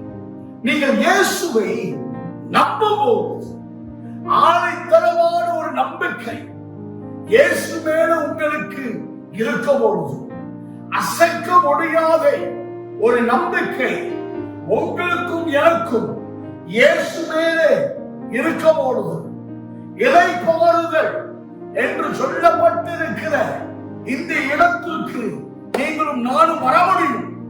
வர சாத்தியமாகும். எப்பொழுது சாத்தியம்? இயேசுவை நீங்கள் நம்பும்போது, கர்த்தரை நீங்கள் நம்பும்போதுதான் இளைப்பாறுதல் என்று சொல்லப்பட்டிருக்கிற அந்த இடத்திற்கு நீங்களும் நானும் வர முடியும். கவனமாக கேளுங்கள். புதிய ஏற்பாடுல நிமிர முடியாத கூனி ஓய்வு நாளிலே, குறித்து கொள்ளுங்க, ஓய்வு நாளிலே சப ஆலயத்திலே பிரவேசித்த நிமித்தம் அவனுக்கு என்ன கிடைத்தது? சுகம் கிடைத்தது. ஓய்வு என்றால் இளைப்பாறுதல். தயவு செய்து அதை குறித்துக் கொள்ளுங்கள். ஓய்வு என்றால் இளைப்பாறுதல். நிமிர முடியாத கூனி, அப்படி என்றால் நிமிர முடியாத கூனி இளைப்பாறுதலை பெற்றுக்கொண்ட நிமித்தம் தான், இளைப்பாறுதலை பெற்றுக்கொண்ட நிமித்தம் தான் அவளுக்கு என்ன கிடைத்தது? சுகம் கிடைத்தது. இளைப்பாறுதல் நீங்கள் பெறும்பொழுதுதான் உங்களுக்கு சுகம். உங்களுக்கு அற்புதம், உங்களுக்கு அதிசயங்கள், உங்களுக்கு அடையாளங்கள். ஒரு ஆமென் சொல்லுவோமா? கர்த்தரை நீங்கள் நம்பும் பொழுது இளைப்பாறுதல் என்று சொல்லப்பட்டிருக்கிற அந்த இடத்துக்கு நீங்களும் நானும் வர முடியும். இளைப்பாறுதலை பெறும் பொழுதுதான் உங்களுக்கும் எனக்கும் ஆரோக்கியம், உங்களுக்கும் எனக்கும் சுகம், அற்புதங்கள், அதிசயங்கள், அடையாளங்களை நீங்களும் நானும் பார்க்க முடியும். ஒரு ஆமென் சொல்லுவோமா? இளைப்பாறுதலை பெற முயற்சி செய்யுங்க. கர்த்தர் உங்களை விசேஷமாக வழி நடத்துவார். கவனிங்க அன்பான தேவன் பிள்ளைகளே, ஒரு முக்கியமான காரியத்தை நான் சொல்ல போகிறேன். பெரும் காற்று உங்க வாழ்க்கையில அடிக்கும் போது நீங்கள் என்ன செய்யணும்? ஜெபம் பண்ணுங்க, அதிகமாக ஜெபம் பண்ணுங்க. உங்க வாழ்க்கையில பிரச்சனைகள் வரும்போது, சூழ்நிலைகள் உங்களுக்கு விரோதமாக எழுப்பி வரும்போது, பெரும் காற்று உங்க வாழ்க்கையில வீசும் போது, அடிக்கும் பொழுது நீங்கள் என்ன செய்யணும்? எழுப்பி ஜெபம் பண்ணுங்க. இயேசுடைய ஆத்துமா மரணத்திற்கு ஏதுவான துக்கத்தோடு இருந்த பொழுது அவர் என்ன செய்தார் தெரியுமா? வேதாகமம் நமக்கு என்ன சொல்லுகிறது? அவர் அப்புறம் போய், அவர் முன்னே போய் முகம் குப்பிர விழுந்து ஜெபம் பண்ணினார் என்று வேறும் நமக்கு விதமாய் சொல்லுகிறது. எத்தனை பேர் இயேசுவை நேசிக்கிறீங்க? இயேசுவை நீங்கள் நேசிப்பீர்கள் ஆனால் இயேசு செய்ததை நீங்களும் நானும் செய்யணும். இயேசு ஜெபம் பண்ணினார், நீங்களும் நானும் ஜெபிக்கணும். ஒரு ஆமென் சொல்லுவோமா? அவர் துக்கத்தோடு இருந்த பொழுது, வேதனையோடு இருந்த பொழுது அவர் முன்னே போய் அப்புறம் போய் ஜெபம் பண்ணினார். ஜெபம் என்ன செய்கிறது குறித்துக் கொள்ளுங்கள். ஜெபம் என்ன செய்கிறது? நாம் முன்னே செல்ல, நாம் முன்னே கடந்து போக ஜெபம் நமக்கு உறுதுணையாக இருக்கிறது. பெரும் காற்று உங்க வாழ்க்கையில அடித்தாலும் நாம் முன்னே செல்ல, நாம் முன்னே கடந்து போக ஜெபம் நமக்கு உறுதுணையாக இருக்கிறது. அப்போஸ்தலன் பவுல் சொல்லுகிறார், நாட்கள் பொல்லாதவைகளாய் இருக்கிறபடினாலே காலத்தை பிரயோஜனப்படுத்திக் கொள்ளுங்கள் என்று அப்போஸ்தலன் பவுல் சொல்லுகிறார். இந்த நாட்கள் பொல்லாதவைகளாய் இருக்கிறபடினாலே ஜெபம் பண்ண, அதிகமாய் ஜெபம் பண்ண இந்த காலத்தை நீங்கள் பிரயோஜனப்படுத்திக் கொள்ளுங்கள். போர்வை கொண்டு படுத்துக் கொண்டிருக்காதபடி தாவீதை போல போர் முனையிலே நீங்களும் நானும் இக்காலத்திலே எழும்பி ஜெபிக்கணும். தானியேலை போல ஜெபிக்கணும். ஒரு ஆமென், ஒரு ஹல்லேலூயா சொல்லுவோம். தொடர்ந்து எஸ்ஐயா 54வது அதிகாரம் 11வது வசனம். இந்த வசனம் நமக்கு என்ன சொல்லுகிறது? குறிப்பாக இந்த வார்த்தையை குறித்துக் கொள்ளுங்கள். இதோ நான் உன் கல்லுகளை பிரகாசிக்கும்படி வைத்து, இந்த வார்த்தையை தயவு செய்து குறித்துக் கொள்ளுங்கள். மறுபடியும் சொல்லுகிறேன். இதோ நான் உன் கல்லுகளை பிரகாசிக்கும்படி வைத்து. இதிலிருந்து எனக்கு என்ன தெரிகிறது என்றால், இந்த வார்த்தையிலிருந்து எனக்கு என்ன தெரிகிறது என்றால், கர்த்தர் கட்டுகிறவராக இருக்கிறார். அவர் அழிக்கிறவர் அல்ல, அவர் கட்டுகிறவராக இருக்கிறார். சங்கீதம் 127 வசனம் நமக்கு என்ன சொல்லுகிறது? கர்த்தர் வீட்டை கட்டோராக, அதை கட்டுகிறவர்கள் பிரயாசம் விருதா என்று சங்கீதம் 127வது அதிகாரம் 1வது வசனம் நமக்கு விதமாக சொல்லுகிறது. கர்த்தர் யாரு? கர்த்தர் கட்டுகிறவராக இருக்கிறார். ஆவியை பெற்றுக் கொள்ளுங்கள். உங்களை உற்சாகப்படுத்துகிறேன். உங்க ஆவியை பேசுகிறேன். உடைந்து போன வாழ்க்கை அவர் கட்டுவார். சத்துரு உங்க வாழ்க்கையில உடைத்த ஒவ்வொரு காரியங்களும், அழித்த ஒவ்வொரு காரியங்களும் யாரு கட்டுவார்? மனுஷன் அல்ல, கர்த்தர் கட்டுவார். கர்த்தர் உங்களுடைய வீட்டை கட்டுவார். கர்த்தர் உங்களுடைய குடும்பத்தை அவர் கட்டுவார். கர்த்தர் உங்களுடைய பிள்ளைகளை அவர் கட்டுவார். கர்த்தர் உங்களுடைய திருமணத்தை அவர் கட்டுவார். கர்த்தர் உங்களுடைய வேலைகளை கட்டுவார். அவர் தான் கட்டுவார். மனுஷன் கட்ட முடியாது. கர்த்தர் தான் கட்டுவார். அவர் உங்களுடைய வியாபாரத்தை கட்டுவார். ஒரு ஆமென் சொல்ல மாட்டீங்களா? நீங்கள் பலப்பட்டு திறன்மனதாய் முன்னோக்கி செல்ல, அடுத்த வருடம் பலப்பட்டு திறன்மனதாய் முன்னோக்கி செல்ல இந்த வருடம் கர்த்தர் உங்களை ஆயத்தப்படுத்துகிறார். அடுத்த வருடம் நீங்கள் பலப்பட்டு திறன்மனதாய் முன்னோக்கி செல்ல கர்த்தர் உங்களை விசேஷமாக கட்டுவார். ஒரு ஆமென் சொல்லுவோமா? கர்த்தருக்கு மகிமை உண்டாவதாக. கவனிங்க, ஏசாயா 54வது அதிகாரம் 11வது வசனம் தொடங்கி 12வது வசனம் முடிய அவர் எதை வைத்து கட்டுகிறார்? இது ரொம்ப முக்கியமான பாகம். அவர் எதை வைத்து கட்டுகிறார்? பிரகாசிக்கிற கல்லுகளை அவர் வைத்து கட்டுகிறார். நீல ரத்தினங்களை வைத்து கட்டுகிறார். முத்துக்களை வைத்து அவர் கட்டுகிறார். கவனமாக கேளுங்கள். ஒரு முக்கியமான காரியத்தை சொல்ல போகிறேன். இங்க ஒரு வெளிப்படுதல் இருக்கிறது. கற்கள், இந்த விலையேற பெற்ற கற்கள், பிரகாசிக்கிற கற்கள், நீல ரத்தினங்கள், முத்துக்கள், இவைகள் எல்லாம் எங்க மறைந்திருக்கும்? எங்க மறைந்திருக்கும்? மணலோடு ஒட்டி இருக்கும். ஆழமாக பூமிக்கு மணலோடு ஒட்டி இருக்கும், மறைந்திருக்கும். இந்த விலையேற பெற்ற கற்கள், பிரகாசிக்கிற கற்கள், நீல ரத்தினங்கள், முத்துக்கள், விலையேற பெற்ற கற்கள், இந்த விலையேற பெற்ற கற்கள் வைரங்களாக உருவாக்கப்பட வேண்டும் என்று சொன்னால் இந்த கற்களுக்கு என்ன தேவைப்படுகிறது? நீடிய பொறுமை தேவைப்படுகிறது. நீடிய பொறுமையோடு இந்த கற்கள் காத்திருக்கும் போதுதான் அது விலையேற பெற்ற வைரங்களாக உருவாக்கப்படுகிறது. Patience is supernatural. பொறுமை இயற்கைக்கு அப்பாற்பட்டது. ஒரு நல்ல உதாரணத்தை பல ஏற்பாடுகள் உங்களுக்கு காண்பித்து கொடுக்க போகிற இந்த கால வேளையில் ஆபிரகாமும் சாராவும் நீடிய பொறுமையோடு காத்திருந்த பொழுது இயற்கைக்கு அப்பாற்பட்ட வயதிலே ஒரு குமாரனை பெற்றெடுத்தார்கள். பொறுமை என்றால் என்ன? இயற்கைக்கு அப்பாற்பட்டது. Patience is supernatural. 75 வயதுல ஆபிரகாம் கர்த்தரிடத்திலிருந்து வாக்குத்தத்தத்தை பெற்றுக்கொண்டார். 25 வருடம் பிற்பாடுதான் அந்த வாக்குத்தத்தம் நிறைவேறினது. நீடிய பொறுமையோடு காத்திருந்த நிமித்தம்தான் ஆபிரகாமும் சாராவும் நீடிய பொறுமையோடு காத்திருந்த நிமித்தம்தான் இயற்கைக்கு அப்பாற்பட்ட குமாரனை பெற்றெடுத்தார்கள். ஆமென் சொல்லுமா?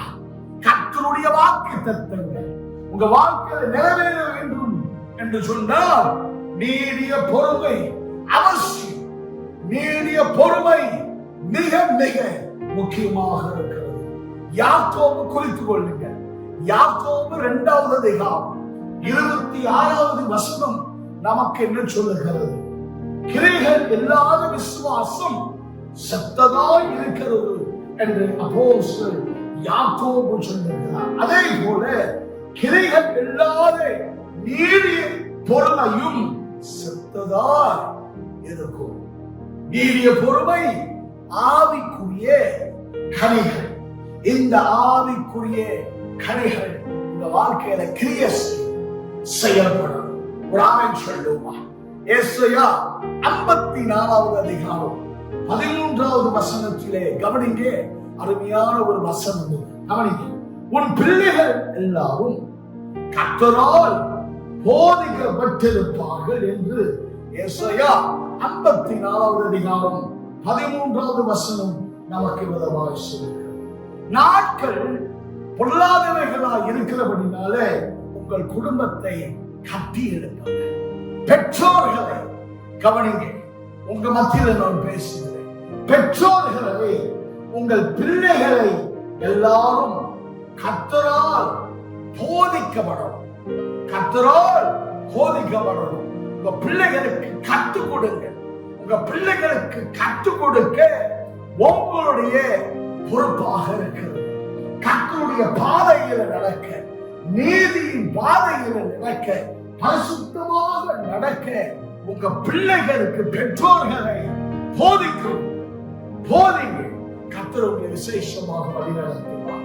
உங்கள் குடும்பத்தை கட்டி எழுப்புங்கள். நாட்கள் பொல்லாதவைகளாய் இருக்கிறபடினாலே இந்த காலத்தை பிரயோஜனப்படுத்திக் கொள்ளுங்கள். குடும்பத்தை கட்டி எழுப்ப இந்த காலத்தை நீங்கள் பிரயோஜனப்படுத்திக் கொள்ளுங்கள். பழைய ஏற்பாடுல நெகமையா குடும்பமாக அவன் நிறுத்தி அவன் என்ன சொல்லுகிறான்? யுத்தம் பண்ணுங்கள் என்று சொல்லுகிறான். நீங்கள் யுத்தம் பண்ணினால் கர்த்தர் உங்களுக்காக யுத்தம் பண்ணுவார் என்று நெகமையா சொல்லுகிறார். கவனிங்க அன்பான தேவ பிள்ளைகளே, உங்கள் குடும்பத்திற்காக நீங்கள் யுத்தம் பண்ணணும். உங்கள் குடும்பத்திற்காக நீங்கள் யுத்தம் பண்ணும் பொழுது கர்த்தர் உங்களுக்காக யுத்தம் பண்ணுவார். மனைவிக்காக யுத்தம் பண்ணுங்க, புருஷனுக்காக யுத்தம் பண்ணுங்க, தாய் தகப்பனுக்காக யுத்தம் பண்ணுங்க, பிள்ளைகளுக்காக யுத்தம் பண்ணுங்க. நீங்கள் யுத்தம் பண்ணும் பொழுது கர்த்தர் உங்களுக்காக யுத்தம் பண்ணுவார். இது என்ன காலம்? உங்கள் குடும்பத்தை கட்டி எழுப்புகிற ஒரு காலமாக இருக்கிறது. ஒரு ஆமென் சொல்லுமா? உங்களை உற்சாகப்படுத்த அருமையான ஒரு காரியத்தை இந்த காலவரையிலே உங்களுக்கு முன்பாக வைக்க நான் பிரயாசப்படுகிறேன். தயவு செய்து கேளுங்க. அப்போஸ்தலர் 3ஆம் அதிகாரம் 25வது வசனத்திலே கர்த்தர் ஆபிரகாமுக்கு கொடுத்த வாக்கு தத்துவம் என்ன? உன் சந்ததியினாலே பூமியில் உள்ள வம்சங்கள் எல்லாம் ஆசீர்வதிக்கப்படும் என்ற கர்த்தர் ஆபிரகாமுக்கு இந்த வாக்கு தத்துவத்தை கர்த்தர் கொடுத்தார். கவனிங்க, கிறிஸ்து நிமித்தம் யார் நிமித்தம்? கிறிஸ்து நிமித்தம் நீங்களும் நானும் ஆபிரகாமுடைய சந்ததி. கர்த்தர் ஆபிரகாமுக்கு செய்த உடன்படிக்கை உங்களுக்குள்ள கிரியை செய்கிறது, உங்களுக்குள்ளே செயல்படுகிறது, உங்கள் தலைமையிலே செயல்படுகிறது. கிறிஸ்து நிமித்தம் கர்த்தர் ஆபிரகாமுக்கு செய்து அந்த உடன்படிக்கை உங்கள் தலைமையிலே செயல்படுகிறது. நீங்கள் ஆசீர்வதிக்கப்பட்டவர்கள், சபிக்கப்பட்டவர்கள் அல்ல. ஆவில விட்டுக் கொள்ளுங்கள். கரங்களை அப்படியே உயர்த்தி கர்த்தரிடத்துல சொல்லுங்க, நான் ஆசீர்வதிக்கப்பட்டவன், நான் ஆசீர்வதிக்கப்பட்டவன், நான் ஆசீர்வதிக்கப்பட்டவன் என்று 3 தடவை சொல்லுங்க. ஒரு ஆமென் சொல்லுங்க. நீங்கள் ஆசீர்வாதமாய் இருக்கிற நிமித்தம், இப்ப கேளுங்க, நீங்கள் ஆசீர்வாதமாய் இருக்கிற நிமித்தம் நீங்கள் பிறருக்கு ஆசீர்வாதமாக இருக்க வேண்டும். ஒரு குடும்பத்திற்கு ஆசீர்வாதமாக இருக்க வேண்டும். சமுதாயத்திற்கு ஆசீர்வாதமாக இருக்க வேண்டும். கர்த்தர் உங்களை ஆசீர்வதித்திருக்கிறார். தேசத்திற்கு ஆசீர்வாதமாக இருக்க வேண்டும். யாரெல்லாம் நீங்கள் சந்திக்கிறீர்களோ அவர்களுக்கு நீங்கள் ஆசீர்வாதமாக இருக்க வேண்டும். காரணம் கர்த்தர் உங்களை ஆசீர்வதித்திருக்கிறார். ஒரு ஆமென் சொல்லுங்க. இயேசு ஆசீர்வாதமாக இருந்தார். வேதத்தை வாசித்து பாருங்கள். சிலுவையிலிருந்து இயேசு தன்னுடைய தாயாரை பார்த்து, யோவான் தான் உன்னுடைய மகன் என்று தன் தாயாரை பார்த்து இயேசு சிலுவையிலிருந்து அவர் சொன்னார். இயேசு குடும்பத்திற்கு ஆசீர்வாதமாக இருந்தார். ஜனங்களுடைய தேவைகளை சந்தித்தார். ஜனங்களுக்கு ஆசீர்வாதமாக இருந்தார். திரளான ஜனங்களுக்கு சமாதானத்தை கொண்டு வந்தார். இயேசு ஆசீர்வாதமாக இருந்தார். சீஷர்களுக்கு அவர் கற்றுக் கொடுத்தார். சீஷர்களுக்கு ஆசீர்வாதமாக இருந்தார். திரளான ஜனங்களுக்கு பிரசங்கம் பண்ணினார். ஆசீர்வாதமாக இருந்தார் திரளான ஜனங்களுக்கு. நீங்கள் தேவனுடைய பிள்ளைகளாக இருக்கிறபடினாலே, நீதிமானாய் இருக்கிறபடினாலே கிறிஸ்து உங்க பிள்ளை வாசம் பண்ணுகிறார். ஒரு ஆமென் சொல்ல மாட்டீங்களா? கிறிஸ்து உங்க பிள்ளை வாசமாய் இருக்கிற நிமித்தம் இயேசு செய்ததை நீங்களும் நானும் செய்யும். இயேசு ஆசீர்வாதமாக இருந்தார். நீங்களும் இந்த பூமியிலே ஆசீர்வாதமாக இருக்கிறது. ஒரு ஆமென் சொல்லுவோமா?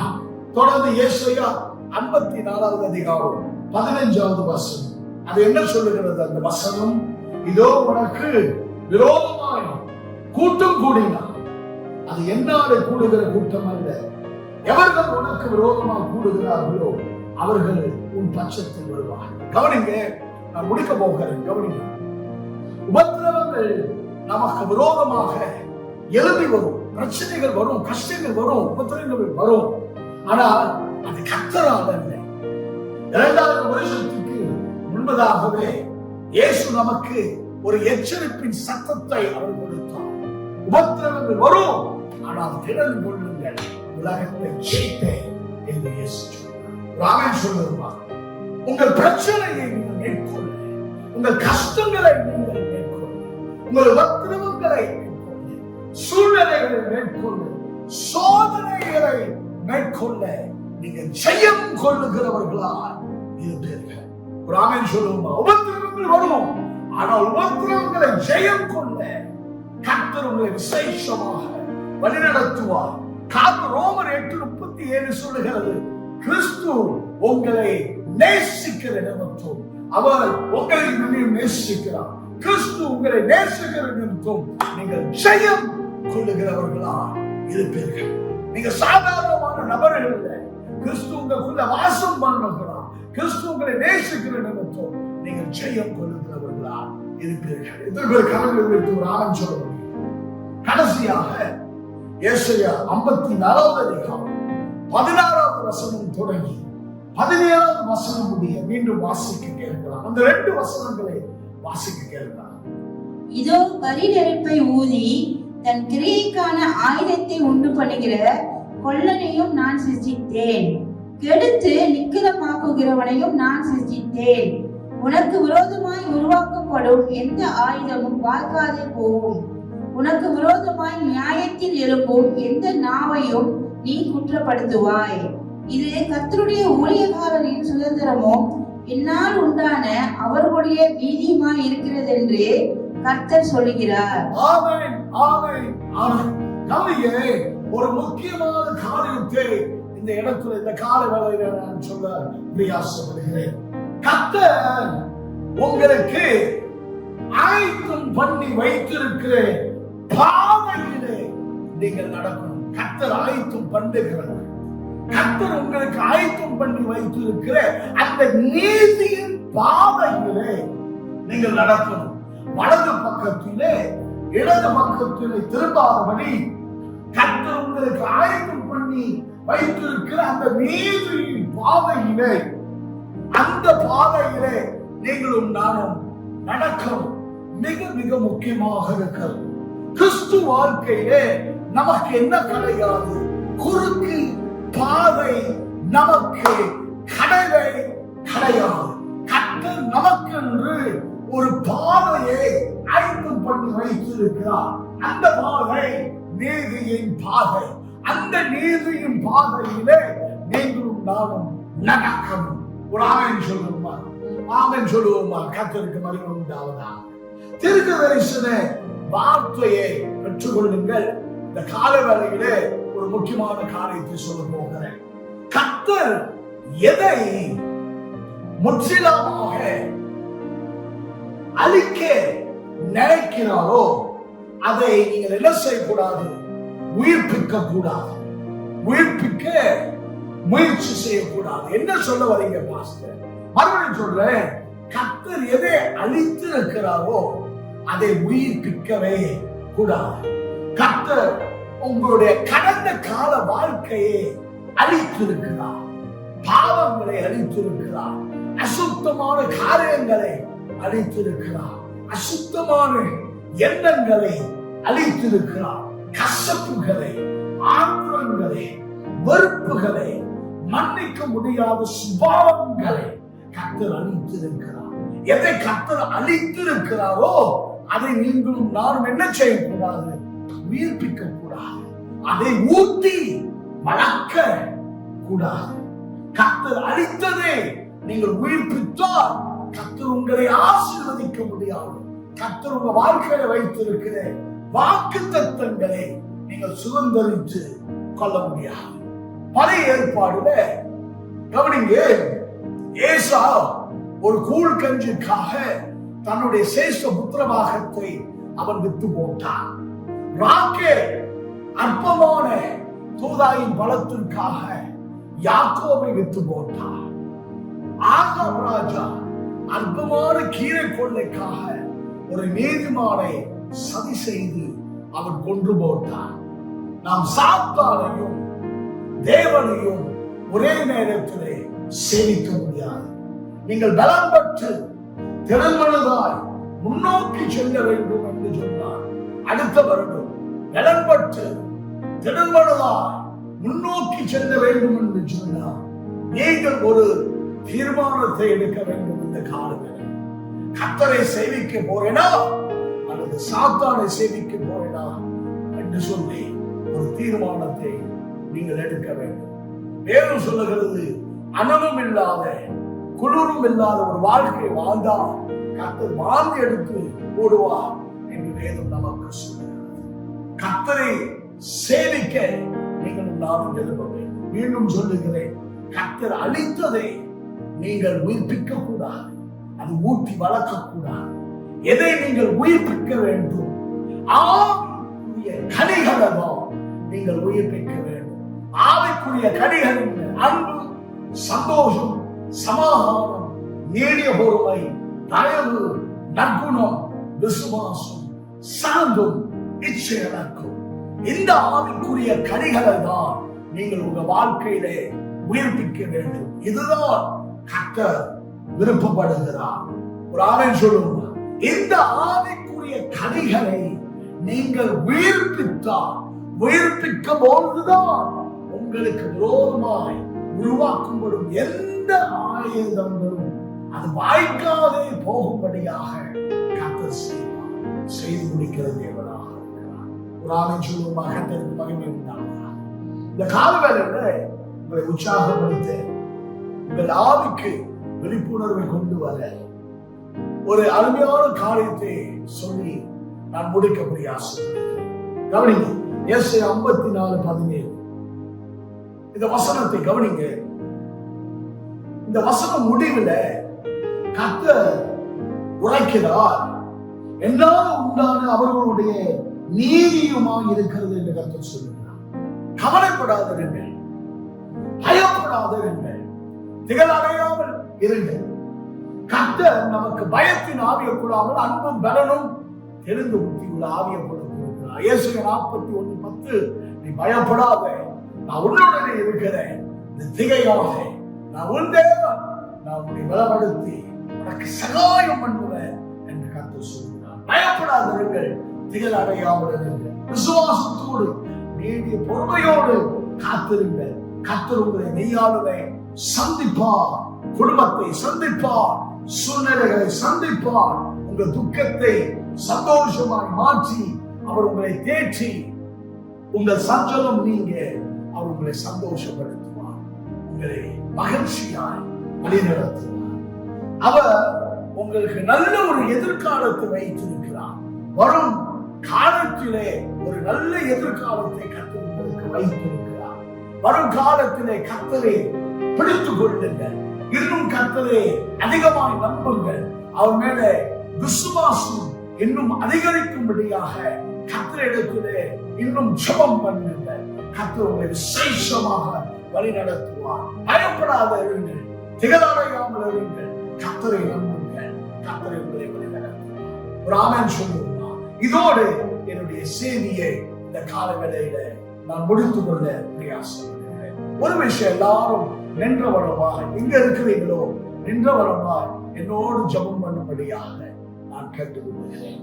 கண்களை மூடியவனமாகவே நாம் ஜெபம் பண்ணலாம். ஆண்டவராகிய இயேசு கிறிஸ்துவே, இந்த காலவேளையில உம்முடைய திருவசனத்தை நாம் கேட்போம். நாட்கள் பொல்லாதவைகளாக இருக்கிறதுனால காலத்தை பிரயோஜனப்படுத்திக் கொள்ள உதவி செய்யுங்க ஆண்டவரே. உண்மையில ஆணித்தரமான நம்பிக்கை வைத்து, அசைக்க முடியாத ஒரு நம்பிக்கை வைத்து, பலப்பட்டு திறமனதான் முன்னோக்க நாம் இந்த காலத்தை பிரயோஜனப்படுத்திக் கொள்ள உதவி செய்யுங்க ஆண்டவரே. சமுதாயத்துக்கு, தேசத்துக்கு, நம்முடைய சபைக்கு ஆசீர்வாதமாக இருக்க எங்களை வழிநடத்தும்படியாக நான் சொல்லுகிறேன். உம்முடைய ராஜ்யத்தை ஸ்தாபித்து பிசாசுடைய ராஜ்யத்தை நிர்மூலப்படுத்துதான் எங்களை தெரிந்து கொண்டிருக்கிறேன், எங்களை அழைத்திருக்கிறேன். ஆண்டவராகிய இயேசு கிறிஸ்துவை ஒவ்வொரு விசுவாசி சமுதாயத்துக்கும் தேசத்துக்கும் சபைக்கும் சமாதானத்தை கொண்டு வர நீர் ஒவ்வொரு விசுவாசியும் பயன்படுத்தும்படியாக இந்த கால வேளையில நான் சொல்லிக்கிறேன். சமாதானம் என்றால் ஷாம். இந்த ஷாம் சமுதாயத்துக்கும் தேசத்துக்கும் சபைக்கும் சமாதானத்தை கொண்டு வர நீ ஒவ்வொரு விசுவாசியும் பயன்படுத்தும்படியாக நான் சொல்லிக்கிறேன். 100 சபைகளை ஸ்தாபித்து 1,00,000 சீஷர்களை உருவாக்க எங்களை நீ பயன்படுத்தும்படியாக காலத்திலே பயன்படுத்தும்படியாக நான் சொல்லிக்கிறேன். உடைந்த நொறுங்குண்ட இருதயத்தை ஆற்றி தேற்றி பலப்படுத்தி எங்களை பயன்படுத்தும்படியாக உம்முடைய ராஜ்யத்தை கட்ட எங்களை பயன்படுத்தும்படியாக நான் சொல்லிக்கிறேன். உம்முடைய அன்பை பகிர்ந்து கொள்ள, உம்முடைய சத்தியத்தை பகிர்ந்து கொள்ள, நித்திய ஜீவனை பகிர்ந்து கொள்ள, பரலோகத்தின் பாதைகளை மற்றவர்களுக்கு வெளிப்படுத்ததா ஆண்டவரே எங்களை தெரிந்து கொண்டிருக்கிறேன். நாங்கள் கடனாளியார் இருக்கிறோம். விசுவாசத்தோடு செயல்பட ஒவ்வொரு விசுவாசிகளையும் நீ தட்டி எழுப்பும்படியாக நான் சொல்லிக்கிறேன். ஆத்மாக்களை ஆதாயப்படுத்தி சீஷர்களை உருவாக்க ஒவ்வொரு விசுவாசிகளும் நீ தட்டி எழுப்பும்படியாக நான் சொல்லிக்கிறேன். இது மௌனமாய் இருக்கிற ஒரு காலம் அல்ல, ஆத்மாக்களை ஆதாயப்படுத்துகிற ஒரு காலமாய் இருக்கிறது. எல்லாரும் எழுந்து ஆத்மாக்களை ஆதாயப்படுத்தி உம்முடைய ராஜ்யத்தை இந்த பூமியில கட்ட விசாலமாக்க விரிவாக்க ஆண்டவரே எங்களை பயன்படுத்தும். ஆண்டவரே இந்த காலங்களில் உங்களுடைய அபிஷேகத்தை நீங்கள் ஊற்றும்படியாக ஒவ்வொருவரையும் ஊற்றும்படியாக நான் சொல்லிக்கிறேன். அளவில்லாத அபிஷேகம் இயேசுக்குள்ள செயல்படுகிறது போல அளவில்லாத அபிஷேகம் ஒவ்வொரு விசுவாசிகள் மேலும் ஊற்றும்படியாக நான் சொல்லிக்கிறேன். நீடிய பொறுமை, ஆவிக்குரிய கனி, இந்த ஆவிக்குரிய கனி ஒவ்வொரு விசுவாசிகளுக்குள்ள கிரியை செய்யும்படியாக நான் சொல்லிக்கிறேன். உம்மிடத்திலிருந்து வருகிற அபிஷேகம் என்னை எடுத்து ஒவ்வொரு விசுவாசிகள் மேலே உம்முடைய புதிய எண்ணெயால் இது அபிஷேகம் பண்ணும்படியாக இப்பொழுது செபிக்கிறேன். ஆண்டவர் எங்களுக்கு விரோதமாய் உருவாக்கப்படும் எந்த ஆயுதமும் வாய்க்காதே போகும். இது நீர் எங்களுக்கு உரைத்த வார்த்தை. இந்த வார்த்தையிலே நாங்கள் நிலைத்திருக்க நீங்கள் உதவி செய்ய, கவலைப்படாதபடி விசுவாசத்தோடு நீடிய பொறுமையோடு காத்திருக்கவோ கர்த்தர் மெய்யாலுமே நீர் எங்களை சந்திக்கிறேன், குடும்பத்தை சந்திக்கிறேன், சூழ்நிலைகளை சந்திக்கிறேன். நம் துக்கத்தை சந்தோஷமாய் மாற்றி நீர் எங்களை தேற்றி எங்கள் சஞ்சலம் நீங்க நீராண்டவர் எங்களை சந்தோஷப்படுத்துகிறேன், மகிழ்ச்சிப்படுத்துகிறேன். இந்த நாளுக்காக நன்றி, எங்களை வழிநடத்துவதற்காக நன்றி. இயேசு நாமத்திலே இந்த ஜபத்தை நான் ஏறெடுக்கிறேன். என் ஜீவனுள்ள என் ஆத்மாவை கர்த்தரை ஸ்தோத்திரி, என் முழு உலகமே பரிசுத்த நாமத்தை ஸ்தோத்திரி, என் ஆத்மாவை கர்த்தரை ஸ்தோத்திரி. அவர் செய்த சகல உபகாரங்களை வருவார். ஆமென், ஆமென், ஆமென். கர்த்தர் உங்களை ஆசீர்வதிப்பாராக. Amen, amen, amen. Thank you for the message pastor ji. ரொம்ப அருமையாக கொடுத்துருந்தாரு. ஓகே, இது ஒரு வேர்ட் ஆஃப் என்கரேஜ்மெண்ட் நமக்கு. ஸோ நல்லா பிடித்துக்கொள்ளுங்க. ஸோ நம்ம எந்திரித்து நின்று நம்ம ஒரு இறுதி ஜெபத்தை நம்ம செய்து நம்மளோட இந்த சர்வீஸை, ஆன்லைன் சர்வீஸை நம்ம முடிக்கலாமா? ஹல்லேலூயா. நன்றி இயேசுவே. அப்பா நன்றி ஆண்டரே, உம்முடைய வார்த்தைக்காக நன்றி ஆண்டரே, உம்முடைய ப்ராமிசஸ்க்காக நன்றி அப்பா, உம்முடைய வேர்சஸ்க்காக நன்றி ஆண்டரே. ஆண்டரே நாங்கள் நம்பி ஆண்டரே நாங்கள் வாழ்கிறோம். For you are our fortress, you are our refuge, you are our redeemer. ஆண்டரே உம்மை போல தேவன் யாருமே இல்லை அப்பா. தொடர்ந்து ஆண்டரே இந்த வாரம் முழுதுமாக ஆண்டரே நீர் எங்களை ஆசீர்வதித்து ஆண்டரே நீர் எங்களை பாதுகாத்து கொள்ளும். இன்னும் உமக்காக ஏதாவது நாங்கள் ஆண்டரே காரியங்கள் செய்வதற்கு நீர் எங்களை பயன்படுத்தும். அதுக்காக நன்றி செலுத்துகிறோம். போகிற வழியில் ஆண்டரே எங்களை ஆண்டரே நம்மளோட ரத்த கோட்டைகள் பாதுகாத்து கொள்ளும். எந்த COVID-19 வைரஸ் எதுவுமே ஆண்டரே எங்களை தீங்காதபடி நீர் எங்களை காத்துக்கொள்ளும் அப்பா. ஜெரமையா சாப்டர் 29:11 நீ சொன்னபடி ஆண்டரே எங்களோட பிளான்ஸ் ஆண்டரே உங்களுக்கு தெரிய மாட்டேன். Plans to prosper, plans not to harm, plans to give you hope in a future. அந்த வாக்குத்தத்தத்தை நம்பி ஆண்டரே நாங்கள் தினமும் ஆண்டரே நாங்கள் நடக்கிறோம். அதுக்காக நன்றி செலுத்துகிறோம். இயேசு நாம் ஜெபிக்கிறேன் தீவிர நாள் தகப்பனே. அமேன், அமேன். என் ஆத்மாவே கர்த்தரை ஸ்தோத்திரி, என் முழு மனமே அவரோட பரிசுத்த நாமத்தை சோஸ்திரி, என் ஆத்மாவே கர்த்தரை சோஸ்திரி, கர்த்தர் செய்த சகல உபகாரங்களும் மறவாதே. ஹல்லேலூயா. Thank you and see you again next week. Hallelujah.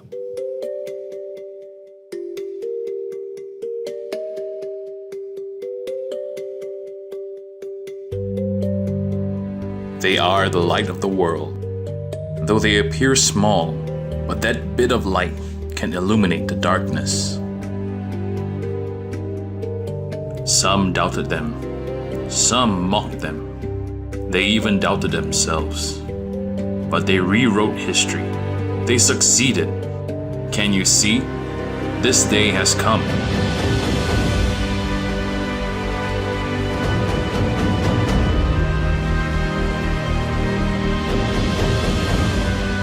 FGA will be scattered everywhere through diaspora to build churches.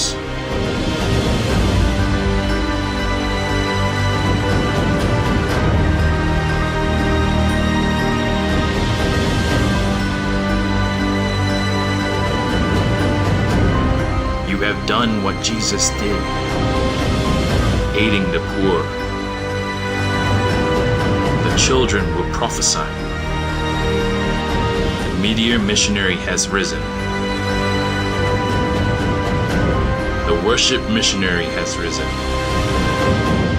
Because of your participation, M100 is being fulfilled.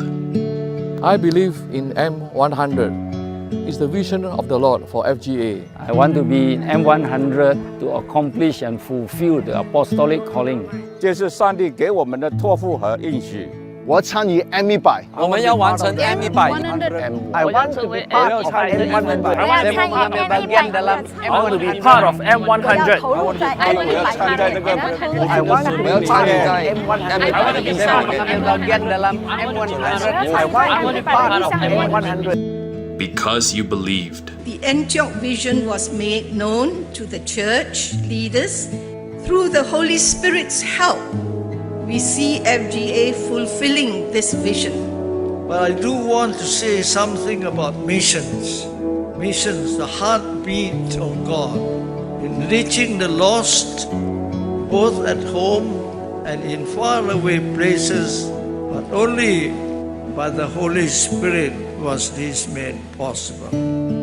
For the years that have gone by, to see the hand of God moving amongst us, and with humility and deep gratitude, we thank the Lord for His good hand upon us in the increase of believers in FGA. 接下来的时间，接下来的路程，不是还在那40年的旷野道路上面学功课。FGA， 我们的眼睛要看神说，你向东西南北，那是没有疆界的一个看见。It's moving into a new season. This 100,000 as a vision that's given to Pastor Jonathan, it will come to pass. Sooner or later, it all depends on us. And I'm glad to announce to you that your church has just turned apostolic. So start packing diaspora. You're gonna plant church. Do what Jesus did. Scattered to do what Jesus did.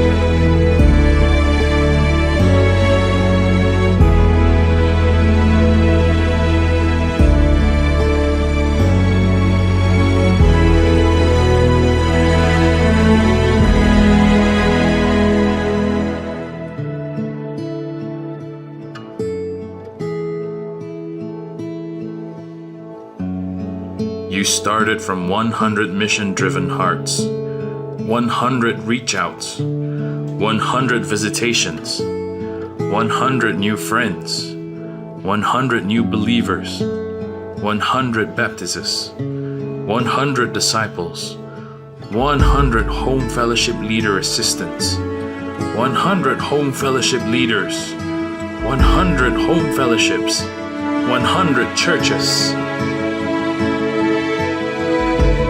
belief has lighted up the darkness.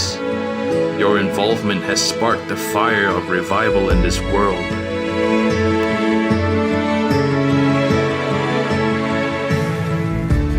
You are an apostle.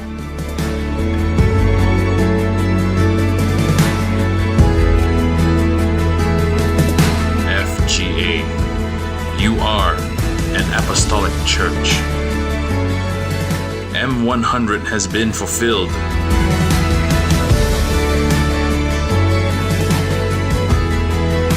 "100 churches, 100,000 disciples is no longer a dream.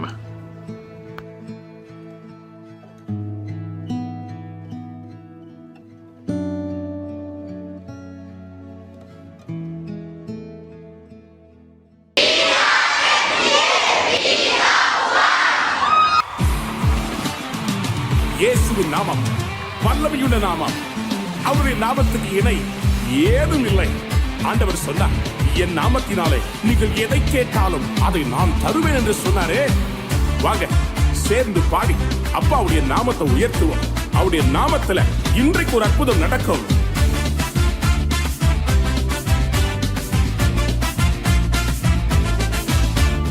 அப்பா உங்க நாமத்தில மகத்துவம் உண்டு. அப்பா உங்க நாமத்தில வல்லமை உண்டு.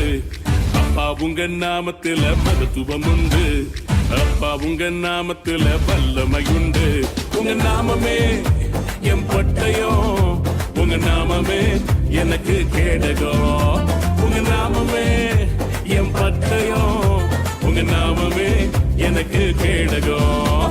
உங்க நாமத்தில் விடுதலை நிச்சயம். உங்க நாமத்தில் வெற்றி நிச்சயம். உங்க நாமத்தில்